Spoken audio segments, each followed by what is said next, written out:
பதாம்புஜ யுக்மருக்ம வியாமோகதஸ்ததிதராணி திருநாயமேனே अस्मद्गुरोर्भगवतोऽस्य दयैकसिन्धोः रामानुजस्य चरणौ शरणं प्रपद्ये मातापिता युवतयस्तनया विभूतिः सर्वं विदेव नियमेन मुदन्वयानाम् आद्यस्य नः कुलपतेर्वगुलाभिरामं श्रीमत् तदङ्घ्रिगुणं प्रणमामि मूर्धना भूतं शरस्य महदाह्वय भट्टनाथ श्रीभक्तिसारकुलशेखरयोगिवाहान् भक्ताङ्घ्रिरेणु परकालयतीन्द्रमिश्रान् श्रीमत्पराङ्कुशमुनिं प्रणतोऽस्मि नित्यम् ஆழ்வார்கள் வாழி அருளிச் செயல் வாழி தாழ்வாதமில் குறவர்தாம் வாழி ஏழ்வாரும் உய்ய அவர்கள் உரைத்தவர்கள் தாம் வாழி செய்யமறை தன்னுடனே சேர்ந்து அஞ்சு குடிக்கொரு சந்ததியாய் ஆழ்வார்கள் தம் செயலை விஞ்சி நிற்கும் தன்மைகளாய் பிஞ்சாய் பொழுத்தாளை ஆண்டாளை பத்தியுடன் நாளும் வழுத்தாய் மனமே மகிழ்ந்து தயாபால தயாபாத்திரம் வாத்சல்யாது குணார்ணவம் ஸ்ரீனிவாசார சத்புத்திரம் வந்தே வேங்கட தேசிகம்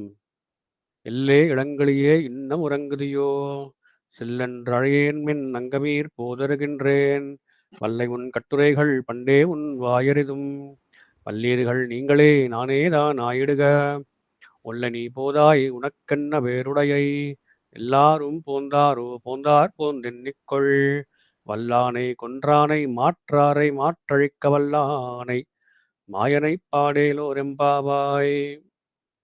எல்லை இளங்களியே அப்படின்ற அந்த அற்புதமான ஒரு பாசுரம் திருப்பாவையில் நம்ம பாதி கடனை தாண்டிட்டோம். 15வது பாசுரம் இன்னைக்கு. திருப்பாவையில் திருப்பாவை இன்னைக்கு தான். அது என்ன திருப்பாவையில் திருப்பாவை? இந்த பாசுரம் தான் திருப்பாவையில் திருப்பாவை. குறிப்பாக அது நடுவில் ஒரு லைன் இருக்க, வல்லீர்கள் நீங்களே நானே தான் ஆயிடுக அப்படின்னு அந்த வரி அதை கொண்டாடுறா நம்ம பூர்வாச்சாரிகள். இந்த பாசுரத்தில் சிஷ்ய லட்சணம் அப்படியே பொதிந்து இருக்கு. ஒரு ஸ்ரீ வைஷ்ணவன், ஒரு ஸ்ரீ வைஷ்ணவ சிஷ்யன் ஆச்சாரன் கிட்ட எப்படி இருக்கணும் அப்படின்ற விஷயத்த இந்த பாசத்தை நம்ம அனுபவிக்க போறோம். திருப்பாவையில் இது வரைக்கும் முதல் 5 பாசுரத்தில் ஒரு ஃபண்டமெண்டல்ஸ், முதல் 5 பாசுரத்தில் ஃபண்டமெண்டல்ஸ் போட்டா, பாவை நோம்புனா என்னது, நாங்கள் என்னெல்லாம் பண்ணலாம், இதெல்லாம் பண்ணக்கூடாது, இதெல்லாம் சொன்னான். செய்யாதன செய்யோம், தீக்குளை சென்றோதம், நெய்யுண்ணோம், பால் உண்ணோம், அதெல்லாம் பட்டியல் போட்டா அதெல்லாம் பார்த்தோம் முதல் 5 பாசுரத்தில். 6ஆம் பாசுரம் தொடங்கி இந்த பாசுரம் 15வது பாசுரம் வரை 10 கோபிமார்களை எழுப்புறா. அப்போ 10 கோபிமார்கள் தான் அந்த ஆய்ப்பாடியில் இருக்காளா அப்படின்னா அது உபலட்சணம், ஒரு ரெப்ரசன்டேஷன் தான். அங்கே 5 லட்சம் கோபிகள் இருந்தா, ஆனால் 10 விதமான கோபிகளை எழுப்புறா அப்படின்னு பார்க்குறோம். இந்த 10 விதமான கோபிகள்னு பார்க்குறது ஒரு ஆங்கிள், ஒரு கண்ணோட்டம். 10 ஆழ்வார்களை எழுப்புறா அப்படின்னு சொல்கிறது உண்டு. முதல்ல 6வது பாசுரம் என்னது, புள்ளும் சிலம்பினகான். அதில் தன்னுடைய திருத்தகப்பனாரான பெரியாழ்வாரை எழுப்புறதாக சொல்வா, புள்ளும் சிலம்பினகான் அப்படின்ட்டு. அடுத்த பாசனம் கீசு கீசென்றங்குன்ற ஆனைச்சாத்தன், கேரள நாட்டிலே காணப்படுகின்ற ஆனைச்சாத்தன்ற பறவை. அதனால குலசேகர பெருமாள் அந்த பாசத்தில் எழுப்பப்படுகிறார், குலசேகர ஆழ்வார். அதுக்கப்புறமா 8வது பாசனம் பிரப்பன்ன ஜன கூட்டஸ்தரண சுவாமி நம்மாழ்வார், அவர் எழுப்பப்பட்டார் கீழ்வானம் வெள்ளென்று எருமைச் சிறுவீடு என்ற பாசுரத்தில். அதுக்கப்புறம் 9வது பாசுரம் திருமழிசை பிரான், தூமணி மாடத்து சுற்றம் வழக்கறி என்ற திருமழிசை பிரான் எழுப்பப்படுறார். அதுக்கப்புறம் 10வது பாசத்தில் பேயாழ்வார் நூற்றுச்சோர்க்கம் தூகின்ற அம்மனாய் அப்படின்ற பாசுரத்தில் பேயாழ்வார் எழுப்பப்படுறார். அதுக்கப்புறமா பூதத்தாழ்வார் 11வது பாசுரம் கற்றுக்கரவை கரங்கள் பலகரந்து அப்படின்னு. அப்புறமா பொய்கை ஆழ்வார் கனைத்திலம் கற்றருமை கன்று கிறங்கி நினைத்து முறை என்று பால்சூர் என்ற அந்த பாசுரத்தில் பொய்கை ஆழ்வார். 13வது பாசுரத்தில் தொண்டடிப்புடி ஆழ்வார் புள்ளின் வாய் கீண்டானை புல்லாரக்கனை என்ற பாசுரத்தில் தொண்டடிப்புடி ஆழ்வார் எழுப்பப்படுகிறார். நேர்த்திக்கான பாசுரம் உங்கள் புழக்கடை தோட்டத்து பாவியுள், அதில் திருப்பான ஆழ்வாரை எழுப்புறதா ஐதீகம். எல்லா ஆழ்வார் முடிச்சாச்சு, ஆனால் மெயின் ஆள் இன்னும் வரலையே. இதுக்கு இவர் வந்தாதான் அந்த இதுவே களை கட்டும். கலையாமி கலை தம்சம் கவியும் லோக திவாகரம்னு சொல்ற மாதிரி திருமங்கை ஆழ்வார் அவர் எழுப்பப்படுறார் இந்த பாசுரத்துல. எல்லா ஆழ்வார்களுக்கும் திருமங்கை ஆழ்வாருக்கும் ஒரு வித்தியாசம் உண்டு. எல்லா ஆழ்வார்களுமே மயர்வர மதுரிடம் அருள பெற்றவர்கள் தான் ஆழ்வார்கள், அது ஒன்றும் சந்தேகமே இல்லை. திருமங்கை ஆழ்வார் பக்கத்தில் நமக்கு என்ன ஒரு தனி ஈர்ப்பு அப்படின்னா, நம்ம என்ன கஷ்டப்பட்டிருக்கோமோ அதே மாதிரி கஷ்டம் அவர் பட்டிருக்கார். அதனால இவரும் நம்ம போலதான் இருந்திருக்கார், ஆனா ஆழ்வார் ஆயிருக்கார் அப்படின்னு நம்மளுக்கு ஒரு இன்ஸ்பிரேஷன் இவர்கிட்ட இருந்து. நம்ம என்னதான் கஷ்டப்பட்டுருக்கோமோ, இந்த ஜென்மத்தில மட்டும் இல்ல, நம்மளுடைய பல பல ஜென்மம் என்னதான் கஷ்டப்பட்டுருக்கோமோ, அது இந்த ஆழ்வார் கஷ்டப்பட்டுருக்கார். அது நமக்கு புரியற மாரி அவர் பாசுரங்கள்ல அப்படியே வடிச்சு குடுக்குறார். திருமங்கை ஆழ்வார் பாசுரம் அப்படின்னா நமக்கு ஒரே அலாதி, அலாதி பிரியம் அது. அதனால திருமங்கை ஆழ்வார் இதில எழுப்பப்படுறார். கடைசி கோபிகை பார்த்தோம். கடைசி ஆழ்வார் கடைக்குட்டி. ஆழ்வார் தான் திருமங்கை ஆழ்வார் தான் கடைக்குட்டி. இதுல ரொம்ப செல்லம். கடைசி இப்போ ஒரு ஆத்துல 10 குழந்தை இருக்குன்னா, 10வது குழந்தைக்கு தான் ரொம்ப செல்லம் குடுப்பார். ரொம்ப சின்னது அப்படின்னு ரொம்ப கொஞ்சுவா. அது மாரி ஆழ்வார்கள் கோஷ்டியில கடைசியா எழுப்பப்படுற ஆழ்வார் திருமங்கை ஆழ்வார். அவர் தான் கடைசி ஆழ்வாரும் கூட. கடைசியா பாடின திவ்ய பிரபந்தமும் திருநெடுந்தாண்டகம் அதுவும் இருக்கட்டும். இப்ப நம்ம திருமங்கை ஆழ்வார் அவருடைய பிரபாவத்துக்கு போறதுக்கு முன்னாடி, இந்த பாசுரத்துடைய ஒரு சுருக்கமான அர்த்தம். பாசுரத்தோட அர்த்தம் அடியேன் இப்ப சொல்லப் போறது இல்ல. ரொம்ப சுருக்கமா சொல்லிட்டு போப்போறேன். சுவாபதேசம் தான் இங்க பார்க்க போறது. ஸ்ரீ வைஷ்ணவ லட்சணம் எப்படி காட்டுறா ஆண்டாள்ன்றத நம்ம பார்க்க போறோம். எல்லே இளங்கிளியே இளங்கிளியே இளம் கிளினா என்ன? ரொம்ப சின்ன கிளி. சின்ன கிளினா இவர் தானே கடைக்குட்டின்னு பார்த்தோம். ஆழ்வார்கள் கோஷ்டியில கடைக்குட்டி. அதனால இளங்கிளியே அப்படின்னா ஆண்டாள் திருமங்கை ஆழ்வார கூப்பிடுற மாரி ஒரு ஐதீகம். இப்ப ஆழ்வார்ல 12 பேர்ன்னு சொன்னீங்களே, 10 பேர் தானே இருக்கு. இன்னும் 2 பேர் யாரு?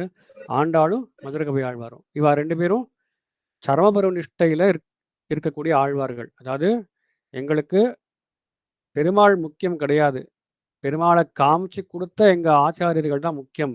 அப்படின்னு இருக்கக்கூடிய 2 ஆழ்வார்கள் தான் ஆண்டாளும், மதுரகவி ஆழ்வாரும். அதனால அந்த 2 ஆழ்வார் தனியா வச்சுட்டோம்னா, 12 மைனஸ் 2 10 ஆழ்வார்கள். அந்த 10 ஆழ்வார்கள் இங்க குறிப்பிடப்படுறா. இளம்களி அப்படின்னால திருமங்கை ஆழ்வார். எல்லே இளங்களியே. இந்த பாசுரத்துல என்ன விசேஷம்? இன்னொரு விசேஷம் அப்படின்னா, இந்த 6வது பாசுரம் தொடங்கி 14வது பாசுரம் வரைக்கும் வெளியில இருக்கக்கூடிய கோபிகைகள், ஆண்டாள் உட்பட அவளோட வார்த்தையாகவே இருக்கும். உள்ள இருக்கிற தூங்கிட்டு இருக்கிற கோபிகை இந்த மாதிரி ஒருவேளை நினைச்சிருப்பா அப்படின்னு சொல்லி வியாக்கியானத்துல பண்ணுவாளே தவிர, ஸ்பஷ்டமா உள்ள இருக்கிற கோபிகை இதை சொன்னா அப்படின்னு இருக்கவே இருக்காது. 6லேருந்து 14 வரைக்கும். ஆனா இந்த ஒரு பாசத்துல மட்டும்தான், 15வது பாசத்துல மட்டும்தான் உள்ள இருக்கிற கோபிகை அவ என்ன சொல்றான்ற விஷயமும் இருக்கும். வெளியில இருக்கிறவாளும் என்ன சொல்றான்ற விஷயமும் இருக்கும். டயலாக். டயலாக் டைனா 2 பேரும் அப்படியே பேசிக்கிறா. எல்லே இளங்கலியே இன்னும் உறங்குதியோ அப்படின்னு வெளியில இருக்கவா சொல்றா. இன்னும் தூங்கிட்டு இருக்கியே, எழுந்துரு எழுந்துரு, ரொம்ப லேட் ஆயிடுது, எல்லாரும் நாங்களாம் ரெடியா இருக்கோம் பார், வந்து எங்களோட வந்து சேர்ந்துக்கோ அப்படிங்கிறா. எல்லே இளங்கலியே இன்னும் உறங்குதியோ, இவ்வளவு நேரமா தூங்குவா அப்படின்னு ஒரு சில்லுன்னு ஒரு வார்த்தை சொல்றா வெளியில இருக்கிறவா. அதை கேட்டுட்டு உள்ள இருக்கிறவா சொல்றா, சில்லென்று அழையேன் மின். அப்படியே இந்த மாதிரி வார்த்தைலாம் கடுஞ்சொற்கள் சொல்லாதீங்க. சில்லென்று அழையேன் மின். நங்கமீர், நங்கமீர்னா என்ன? நங்கை நங்கை மீர்காள், பாகவதர்களே, பாகவத உத்தமர்களே, நங்கை மீர்களே அப்படின்னு. நங்கமீர் போது அருகின்றேன், இந்த கொஞ்ச நேரம் வந்துடுறேன் அப்படிங்கிறோம். போது அருகின்றேன், அருகின்றேன்னா வரேன், போது கொஞ்ச நேரத்துல வந்துடுறேன். இப்போ நம்ம கார்த்தால அலாரம் வச்சுப்போம் எழுந்துக்கிறதுக்கு. அது வந்து அடிக்கும், அலாரம் அடிக்கும். உலகத்திலேயே ரொம்ப நாராசமான ஒரு சவுண்டுன்னா அதான் இருக்கும், அலாரம் அடிக்கிற சவுண்டு. அதுக்குள்ளேயே வந்துடுது. இப்போ தான் 5 நிமிஷம் முன்னாடி தானே அலாரம் வச்ச மாதிரி இருந்தது. 10 மணி நேரம் தூங்கியாச்சு. இருந்தாலும் அது அலாரம் அடிக்கும்போது ஒரு மாதிரி இருக்கும் இல்லையா? அதில் வந்து ஒரு 2 நிமிஷம் ஒரு ஸ்னூஸ் போடுவோம். அந்த ஸ்னூஸ் போட்டு தூங்குற ஒரு சந்தோஷம் அந்த 10 மணி நேரம் தூங்குனதுல கிடைக்காது. அவ்வளோ ஒரு இதாக இருக்கும். அது மாதிரி இவ சொல்கிறா, போதருகின்றேன், இந்த கொஞ்ச நேரம் வந்துடுறேன் அப்படிங்கிறா. உள்ள தூங்கிட்டு இருக்கிறவ போதருகின்றேன். அதை கேட்ட உடனே அந்த வெளியில் இருக்கவா சொல்கிறா, அம்மா தெரியும், உனக்கு உன்னுடைய ஹிஸ்ட்ரி எல்லாம் தெரியும், நீ எப்பேற்பட்டவன் தெரியும், நீ நன்னா பேசுவான்னு தெரியும், வல்லை உன் கட்டுரைகள். வல்லைன்னா ரொம்ப நன்ன சாமர்த்தியமா, சாத்துரியமா, சமத்காரமா பேசக்கூடிய வாய் படைத்தவள் நீ. வல்லை உன் கட்டுரைகள். இது இன்னைக்கு நேற்றுக்கு இல்லை, இப்படிதான் எப்பயும் சொல்லிட்டே இருக்க. பண்டே உன் வாயிருதும், உன்னுடைய வாயை பற்றி எங்களுக்கு தெரியாதா? பண்டே ரொம்ப ரொம்ப காலமா இதே தான் சொல்லிட்டு இருக்க. இந்த இந்த வந்துடுறேங்க, நம்ம மாற்றம் நடக்கிற விஷயம்தான். பண்டே உன் வாயிருதும், 2 நிமிஷத்துல வந்துடுறேன், 5 செகண்ட்ல ஸ்னூஸ் போடுறேன், 5 செகண்டுக்கெல்லாம் ஸ்னூஸ் போடுறது உண்டு. இந்த இன்னும் போயிட்டே இருக்கு, ஈஸ்வர போடு, இந்த வந்துடுறேன் அப்படின்னு சொல்றோம் இல்லையா? அதான் பண்டே உன் வாயிருது. அதுக்கப்புறமா வல்லீர்கள் நீங்களே, நானே தான் ஆயிடுக. இதை கேட்டு இந்த உரையாடலை பார்த்து பேசிகிட்டே இருக்கா. வல்லீர்கள் நீங்களே அப்படிங்கிறா. ஏன் அப்படி சொல்றா அப்படின்னா, முதல்ல என்ன சொல்றா அந்த வெளியில் இருக்கிறவா, வல்லை உன் கட்டுரைகள், உன்னுடைய கட்டுரைகள், நீ அப்படியே வாய் அப்படியே நன்னா அளப்பையே, அது ரொம்ப வலிமை மிக்கதுன்னு எங்களுக்கு தெரியும். வல்லை அப்படிங்கிறா. அத பார்த்த உடனே உள்ள இருக்கிற கோபிகை சொல்றா, "வல்லீர்கள் நீங்களே, நீங்க தான் வலிமை பொருந்தியவர்கள்ன்னு" சொல்றா. சொன்ன உடனே அதுக்கப்புறமா துணுக்குன்னு அவளுக்கே ஒரு நம்ம சொன்னது தப்புன்னு தெரியறது. அதுக்கப்புறமா நானே தான் நாயுடுக. இந்த மாரி பாகவதர்கள் விஷயத்துல, ஸ்ரீ வைஷ்ணவ விஷயத்துல இந்த மாரிலாம் சொல்லவே கூடாது. நம்ம குற்றத்த கண்டிப்பா ஒத்துக்கணும். நானே தான் நாயுடுக அப்படிங்கிறா. அதுக்கப்புறமா "ஒல்லை நீ போதாய் உனக்கென்ன வேறுடையை" உடனே வா. வெளியில இருக்கிறவ சொல்றா, ஒல்லை நீ போதாய்." நல்ல விஷயம் பண்ணும்பொழுது தாமதமே இருக்கக்கூடாது. Procrastination is the mother of all failures அப்படின்னு சொல்றா இல்லையா? ஏதாவது நம்ம ஒரு காரியம் பண்றோம். அது நல்ல காரியமாவே இருக்கணும். காரியமும் நல்ல காரியமாவே இருக்கணும். எல்லா காரியமும் உடனே பண்ணிடணும். ஏன்னா நம்மளுக்கு எப்போ அடுத்த மனசு மாறும்னு தெரியாது. இல்லையா? இப்போ யாராவது ரோட்ல போறோம். ஒரு ஒரு ஒரு ரூ. 100 எடுத்து யாருக்கோ குடுக்க போறோம்னா, டக்குனு எடுத்து குடுத்துறணும். இல்ல வேற யாருக்காவது குடுக்கலாம். இந்த ரூ. 100 நம்ம வேற எப்படியாவது செலவழிக்கலாம் அப்படின்னா அவ்வளோதான். போயிடும். இல்ல கோயிலுக்கு போறோம். கோயில்ல வந்து ஏதாவது ஒரு உபயம் பண்ணணும் அப்படின்னா, டக்குனு குடுத்துறணும். மனசு மாறுறதுக்கு முன்னாடி. ஏன்னா டக்குனு மனசு மாறிடும் இல்லையா? "மந்திபாய் வடவேங்கட மாமலை வானவர்கள் சென்று செய் நின்றார்ன்னு" பாசுரம். மந்திபாய், மந்திகள்னா குரங்கு. குரங்குகள் நெறையா இருக்கக்கூடிய திருவேங்கடம்னு கொண்டாடுறார். திருவேங்கடத்துக்கு குரங்கு இந்த மங்கீஸ் மட்டும் இல்ல. நம்ம தான் குரங்கு. ஏன் குரங்குன்னா, நம்ம தான் வந்து மனச மாத்திண்டே இருக்கோம். ஃபர்ஸ்ட்டு இது பண்ணலாமான்போம். அது பண்ணலாமா? இல்ல, இல்ல அதுவும் இதுவும் 2மே வேண்டாம். 3வது ஒண்ணு பண்ணலாம்போம். மாறிண்டே இருப்போம். அதனால மந்திபாய் அதனால திருவேங்கடத்தில கூட்டம் அப்படி குவியறது. "மந்திபாய் வடவேங்கட மாமலை வானவர்கள் சந்தி செய்ய நின்றான்" பாசுரம். அதனால "ஒல்லை நீ போதாய், நீ டக்குனு வந்துரு. இந்த 2 செகண்ட்ல வரேன், 5 செகண்ட்ல வரேன்னு சொல்லாத. ஒல்லை நீ போதாய். உனக்கென்ன வேறுடைய வேற என்ன வேலை இருக்கு உனக்கு? வேற என்ன பண்ண போற? தூங்கிட்டே இருக்காச்சு. என்னால தூங்கியாச்சு. நாங்களும் ரெடி ஆயிட்டோம். டக்குனு எழுந்து வர வேண்டியதானே எங்களோட. உனக்கென்ன வேறுடையை?" வெளியில இருக்கிறவா கேட்கிறா. அப்ப அவ விடல. நல்ல சோம்பேறி. என்ன பண்றா? "எல்லாரும் போந்தாரோ" எல்லாரும் வந்துட்டாளா? கேட்கிறா.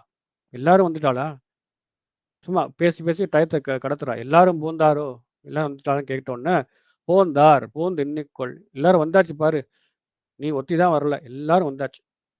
"வல்லானை கொன்றானை மாற்றாரை மாற்றழிக்க வல்லானை." வல்லானைல ஆரம்பிச்சு, வல்லானைல முடியிற லைன் இது. "வல்லானை வலிமை மிக்க ஆணை, குவலயாபீடம்" அப்படின்ற அந்த யானையை முடித்தவனை, கொன்றானை, வல்லானைக் கொன்றானை. மாற்றாரை மாற்றழிக்க, எதிரிகளை அழித்தவன். மாற்றாரை மாற்றழிக்க வல்லானை, அப்பேற்பட்ட வலிமை பொருந்தியவன். முதல் வல்லானை வலிமைமிக்க ஆணை.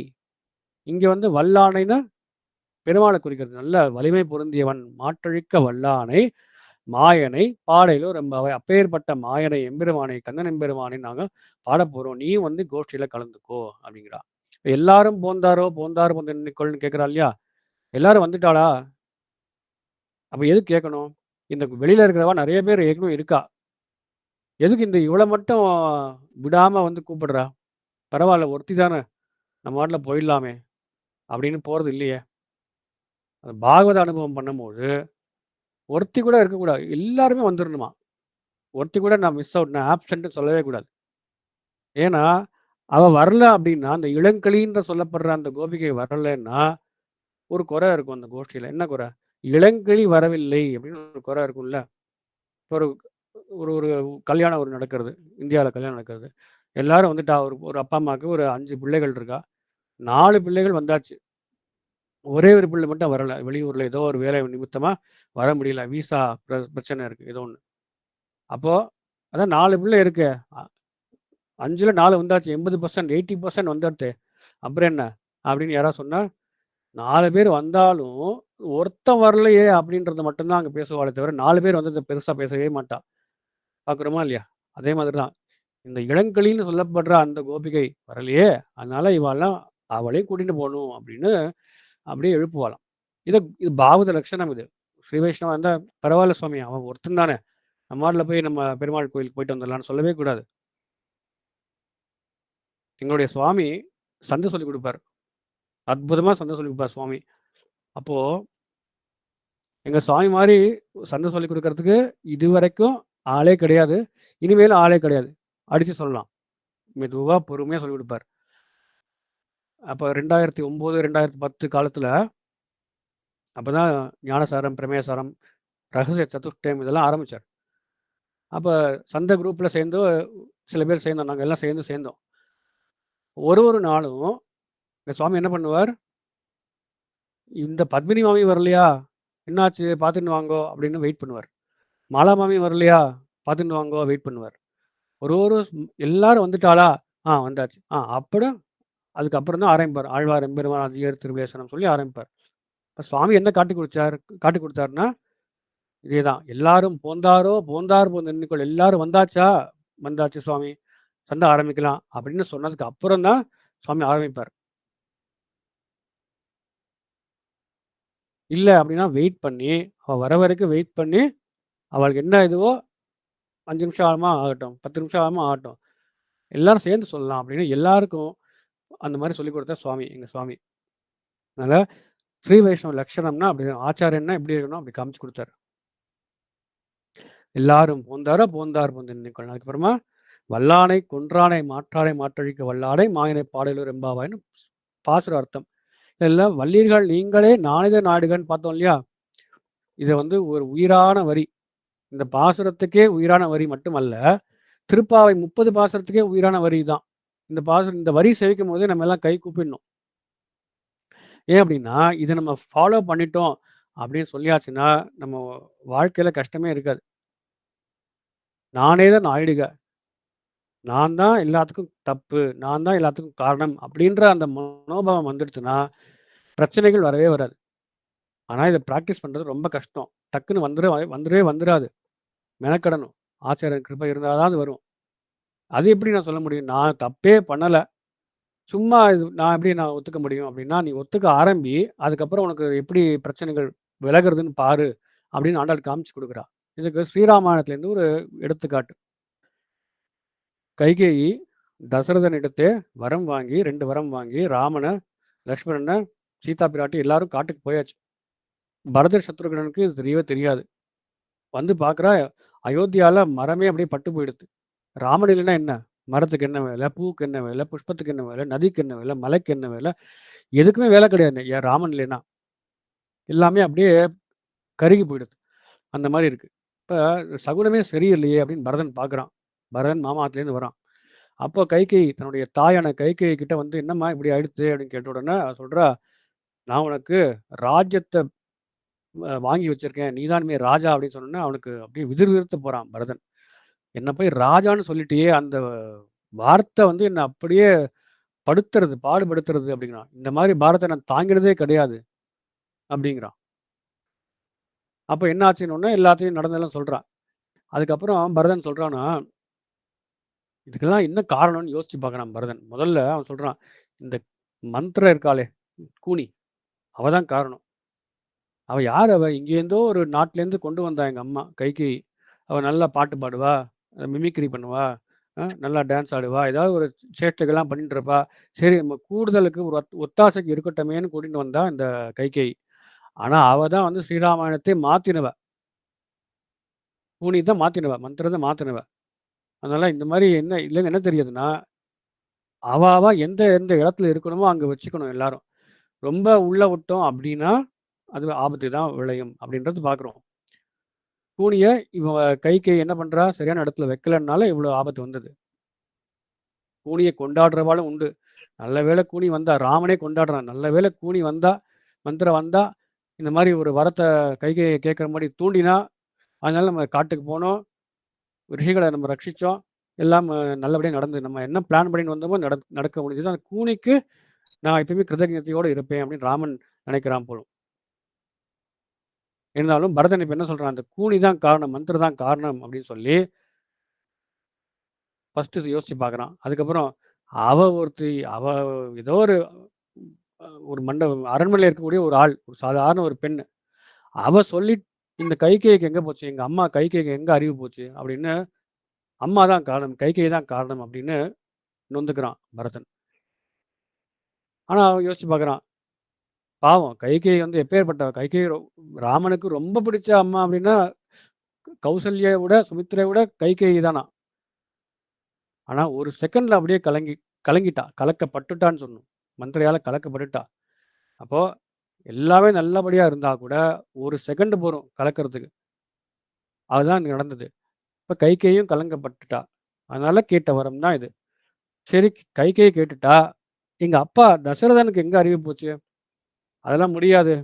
போயிட்டு வான்னு சொல்ல வந்தானே. என்ன பெரிய இது வரம்? ராமன் இருக்கான். ராமனுக்கு முன்னாடி வந்து ஏதோ வரத்த அல்பமா வரத்த பார்த்துட்டு இருக்காரு. ராமன் விசேஷ சாஸ்திரம். இது வந்து சாமானிய சாஸ்திரம். இந்த வரம். ஆமா வரன் கொடுத்தார். வரன வரத்த கொடுத்தார். வரத்த வந்து மீறிட்டார். அப்படின்னு இந்த ஹிஸ்டாரியன்ஸ்லாம் எழுதிக்கிட்டோமே! அப்படின்னு எழுதியிருக்கணுமே எங்க அப்பா. இல்லையே! வரத்த வந்து காப்பாத்துவேன். அப்படின்னு சொல்லி ராமன காட்டுக்கு அனுப்பிச்சுட்டா. அப்படின்னு சொன்னார். பரதன் வந்து ஆனா, அதுக்கப்புறம் யோசிச்சு பார்க்குறான். பாவம் அவர் என்ன பண்ண முடியும்? அவர் வந்து எங்க அம்மாவுடைய அந்த பிரஷர்னால அவரால யோசிக்க கூட முடிஞ்சிருக்காது பாவம். சரி இந்த ராமன் இருக்கானே, எங்க அண்ணன் ராமன். அவன் தானே மூத்த இவன் இளவரசன். அவனுக்கு தானே பட்டம் போகணும்.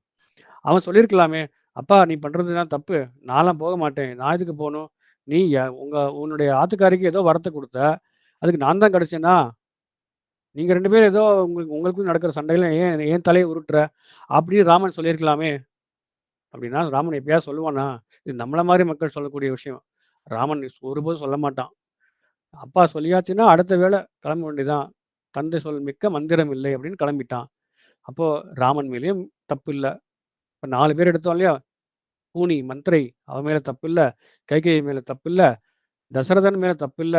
ராமன் மேல தப்பில்ல. அப்ப என்ன யார் தப்புன்னு பார்க்குறான். என் மேல தான் தப்புன்னு மறன் தன்னை தானே சொல்லிக்கிறான். ஏன் அப்படின்னா, நான் ஒருத்தன் இருக்கேன் அப்படின்றதுனால தான் எங்க அம்மா எனக்கு ராஜ்யத்த தேர்ந்தெடுத்து எனக்கு வாங்கி குடுத்தா.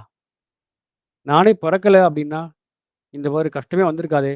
ராமர் எங்க அண்ணா ராமர் சௌக்கியமா ராஜ்யத்த ஆண்டுருப்பாரே! அப்படின்னு எல்லா பிரச்சனைக்கும் காரணம் நான் தான் அப்படின்னு பரதன் தன்னை சொல்லிக்கிறானாம். நானே தான் ஆயிடுக அந்த விஷயம் இங்க சொல்லப்படுறது. ஒரு சிஷ்யன், ஒரு ஸ்ரீ வைஷ்ணவன் எப்படி இருக்கணும்னா, தம் பேர்ல குற்றமே இல்லைனால் கூட, அடியேன் தான் தப்பு பண்ணேன்னு ஒத்துக்கணும் அப்படிங்கிறார். இந்த மாரி ஒத்துக்க ஆரம்பிச்சாச்சுன்னா, என்ன ஆகும்? மேற்கொண்டு நம்ம மேல குற்றங்களே வராது. அது தன்னாடியே போயிடும். ஆட்டோமேட்டிக்கா போயிடும். அதாவது இந்த மின்மினி பூச்சி இருக்கு இல்லையா? ஒரு சின்ன சின்ன குட்டி குட்டி விட்டில் பூச்சிகள். மின்மினி பூச்சி இல்ல, விட்டில் பூச்சி. அதெல்லாம் ரொம்ப கண்ணுக்கே தெரியாது. குட்டி குட்டியா இருக்கும். ஆனா வந்து நம்மளுக்கு அப்படியே காதுக்குள்ள பக்கத்துல சொய் கொய்ன்னு சத்தம் வந்துட்டே இருக்கும். இத போக்குறதுக்காக நம்ம வந்து அப்படியே தீவெட்டிலாம் எடுத்துட்டு ஒண்ணும் பண்ண தேவையில்ல. இல்ல பெரிய ஒரு கடப்பார, ஒரு கத்தியெல்லாம் எடுத்துக்க தேவையில்ல. ஒரு இருட்டு அறையில நெறைய விட்டில் பூச்சி இருக்கு அப்படின்னா, ஒரு விளக்கு எடுத்து ஏத்தி வச்சாலே போதும். அந்த விளக்கு என்ன பண்ணும்? அந்த ரூமையே, அந்த அறையே வந்து வெளிச்சமா ஆக்கிடும். தவிர விட்டில் பூச்சி தன்னடையே அந்த விளக்குக்குள்ள விழுந்து மாண்டு போயிடும். அவ்வளோதான். அதனால நானேதே நாடுக அப்படின்னா, நம்ம அந்த மாரி இருக்க ஆரம்பிச்சுட்டோம் எல்லார்கிட்டயும் அப்படின்னா, அந்த விட்டில் பூச்சி மாரி இருக்கக்கூடிய அந்த குற்றங்கள், கம்ப்ளைண்ட்ஸ் தன்னிடையே ஓடி போயிடும் அப்படின்னு சொல்றார். நானேதே நாடுக. இது வந்து பாசுர அர்த்தம். இல்லையே இளங்கலியே. சரி. இப்ப நம்ம என்ன எடுத்துக்க போறோம்னா, திருமங்கை ஆழ்வார் ஏன் குறிக்கப்பட்டார்? 10வது ஆழ்வார் அப்படின்னு பார்த்தோம். இதுல இளங்கிளி அப்படின்னு இருக்குல்ல கிளி.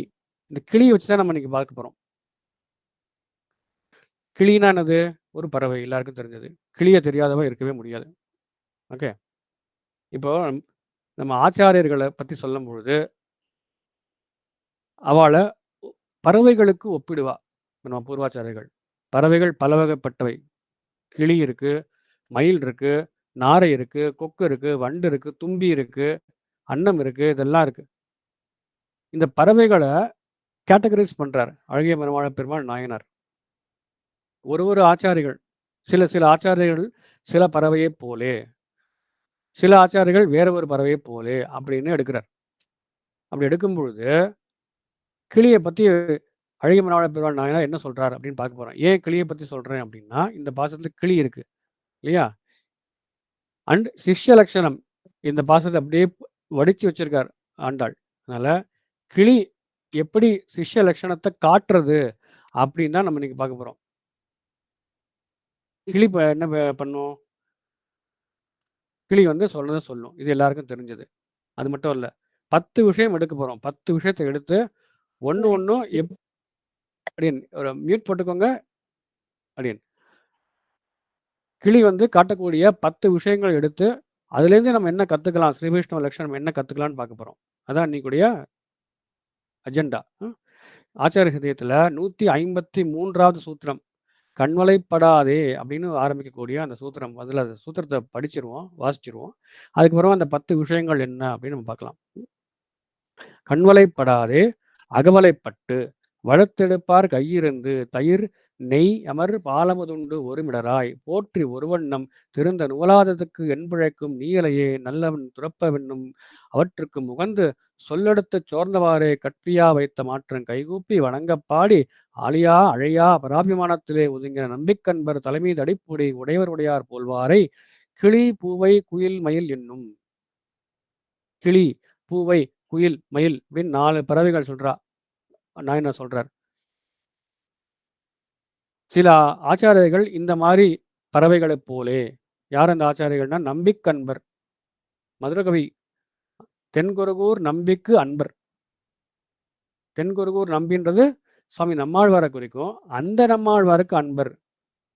அதே மாதிரி தலைமீது அடிப்பொடி தொண்டர் அடிப்பொடி தொண்டர்களுக்கு அடிப்பொடியா இருக்கக்கூடியவர் தொண்டடிப்பொடி ஆழ்வார். ஸ்ரீ வைஷ்ணவ பாத தூளி அவர். உடையவர் உடையார் உடையவர் உடையார் உடையவர் எம்பெருமானார். எம்பெருமானாருக்கு உடையார் யாருன்னா 4 பேர் எடுக்கிறார். கூரத்தாழ்வான், எம்பார், முதலியாண்டன், அருளாளப் பெருமாள் எம்பெருமானார். இந்த 4 பேர் சொல்றார். உடையவர் உடையார் போல்வாரை கிளி பூவை குயில் மயில் என்னும். இந்த மாதிரி ஆச்சாரியர்கள்லாம் எப்பேற்பட்டவான்னு பாருங்க. ஒரு ஸ்ரீவைஷ்ணவர் ஆச்சாரியர்கிட்ட ஒதுங்கினவா, ஒரு பாகவதர்களிடத்தை ஒதுங்கினவா. அதனால்தான் நம்பிக்கன்பர் தலைமீது அடிப்பொடி உடையவர் உடையார் போல்வாரை கிளி பூவை குயில் மயில். இவெல்லாம் கிளி மாதிரி அப்படிங்கிறா. இந்த பூவை குயில் மயில ஒரு பாஸ் பண்ணி வச்சுக்கோங்க. இப்போ தேவையில்லை நம்மளுக்கு. எல்லாம் ஒரே கேட்டகரி தான். பட் கிளி அப்படின்றதுக்குனால அதை பற்றி சொல்றதுனால கிளியை மட்டும் நம்ம எடுத்துக்கலாம். சரியா? முதல் விஷயம் என்னன்னா கண்வலைப்படாதே அகவலைப்பட்டு. என்ன சொல்றார்? கண்வலைப்படாதே. மாதர் பெண்களுடைய கண் வலை இருக்கு இல்லையா? பெண்களுடைய கண்ணு அது ரொம்ப அழகா இருக்குமா. பெண்களுடைய கண் அப்படின்ற அந்த வலைக்குள்ள விழுந்துட்டோம்னா அதுலேருந்து வெளியில வர்றது ரொம்ப கஷ்டம். அதான் கண் வலைப்படாதே. இந்த ஸ்ரீ வைஷ்ணவர்கள் எப்படி இருப்பா? ஒரு சிஷ்யன் எப்படி இருப்பான்? ஒரு பாகவதன் எப்படி இருப்பான்னா, பெண்களுடைய கண்களில் பார்த்து அந்த வலைக்குள்ள விழமாட்டான். கண் வலைப்படாதே. அப்ப எதுல விழுவான்னா, அகவலைப்பட்டு. என்ன அகவலைப்பட்டு? எம்பெருமானுடைய தாமரை போன்ற திருக்கண்கள் என்னும் வலையிலே விழுவான். கண் வலைப்படாதே அகவலைப்பட்டு. முதல் லட்சணம்.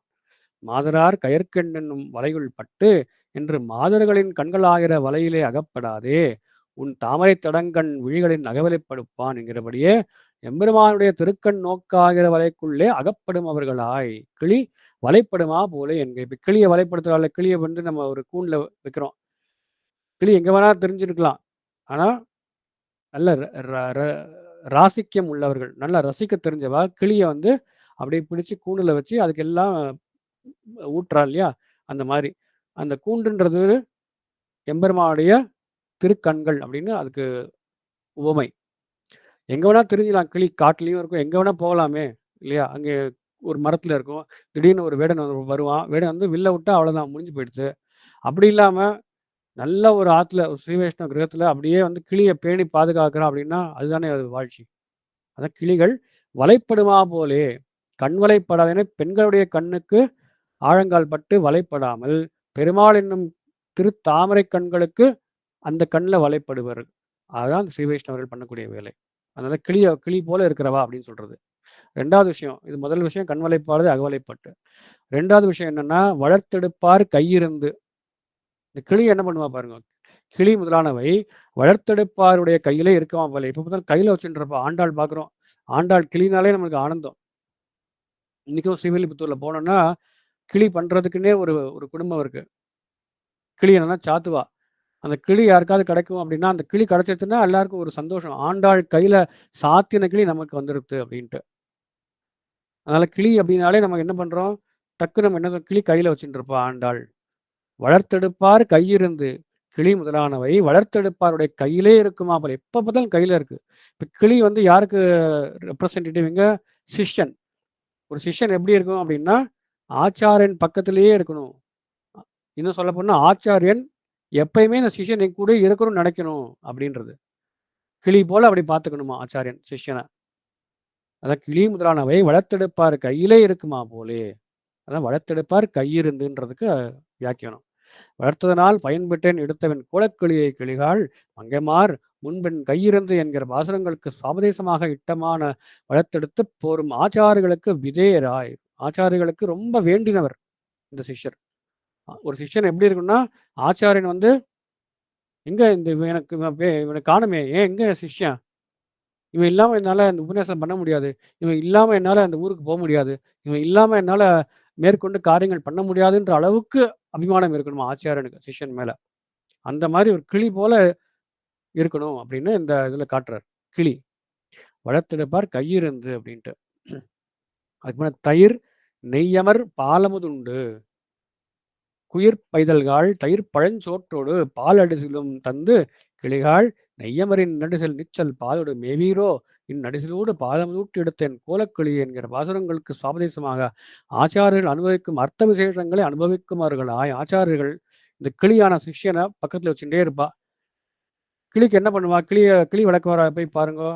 நல்ல தயிர் தயிர் கொடுப்பா, நெய் கொடுப்பா, பால், அமுது இதெல்லாம் ஊட்டி ஊட்டி ஊட்டி வளர்ப்பாளாம். இதெல்லாம் சாப்பிட்டா கொலஸ்ட்ரால் வராதா? அப்படின்னா, இங்க அது அது தாத்பரியம் அல்ல. இந்த தயிர், நெய் அமர் பால் அமுது உண்டுன்னா, அர்த்த விசேஷங்களை அனுபவிக்கும் ஆச்சாரியன் சிஷ்யனை பக்கத்துல கூட்டி வச்சு, ஒரு அர்த்த விசேஷங்கள உபதேசிக்கிறார். அதுதான் இங்க சொல்றார். தயிர் நெய்யமர் பால் அமுது உண்டு அப்படின்ட்டு. என்ன குயிர் பைதல்காள் தயிர் பழஞ்சோற்றோட பாலடி செல்லும் தந்துன்றதுல என்ன தேர்னு அர்த்தம் நம்ம புரிஞ்சுக்கணும்னா, ஆச்சாரியர்கள் வந்து பகவானுடைய கல்யாண குணங்கள் எப்ப பார்த்தாலும் அனுபவிச்சுட்டே இருப்பா. திருக்கோட்டியூர் நம்பி அவருடைய சரித்திரத்தை எடுத்து பார்த்தோம்னா, அவர் யார்கிட்டயும் பேச மாட்டார். அவ்வாறு தனியா இருப்பார் பார்க்குறோம். ஆனா, நெறைய ஆச்சாரியர் என்ன பண்ணுவார்? என்ன அனுபவம் இருக்கோ, அத வந்து சிஷ்யன் கிட்ட பகிரணும்னு நினைப்பா. அப்பேற்பட்ட சிஷ்யனா இருக்கணும் ஃபர்ஸ்ட் ஆஃப் ஆல்.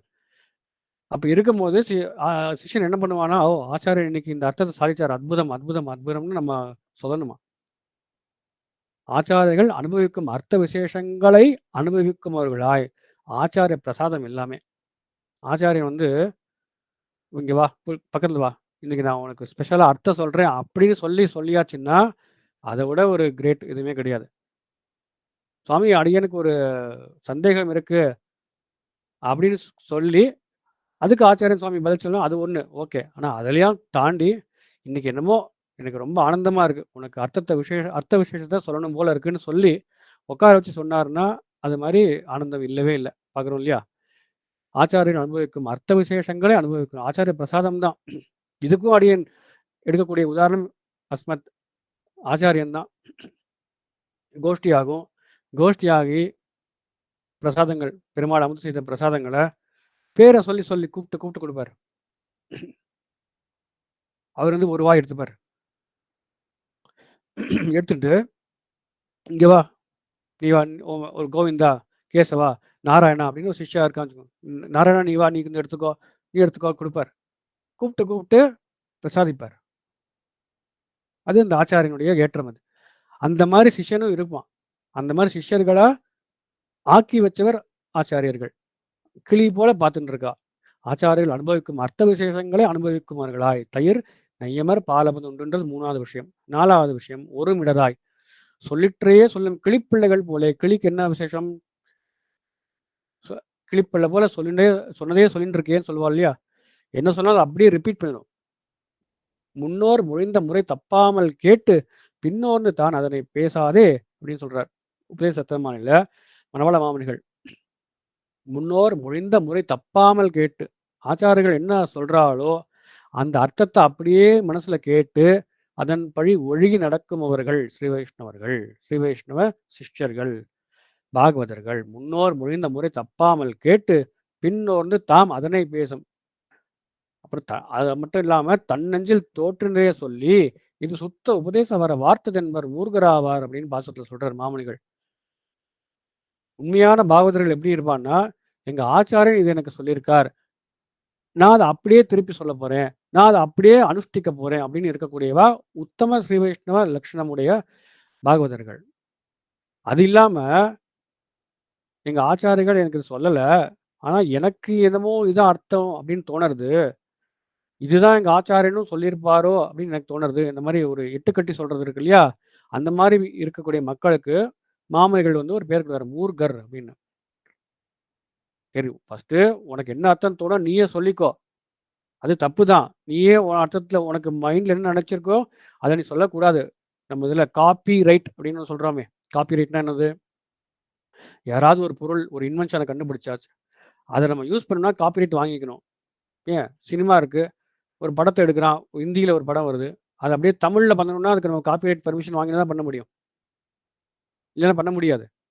அதான் அவன் பண்ண முதல் யார் பண்ணனோ அவன் காப்பிரைட் வச்சிருப்பான். அத நம்ம வாங்கணும். ஆனா இங்க காப்பிரைட் எப்படின்னா, ஆச்சாரியன் சொல்லியாச்சு. அத அப்படியே காப்பி அடி. You you copy very right. ஒரு இது கூட நீ தப்பாம காப்பி அடி.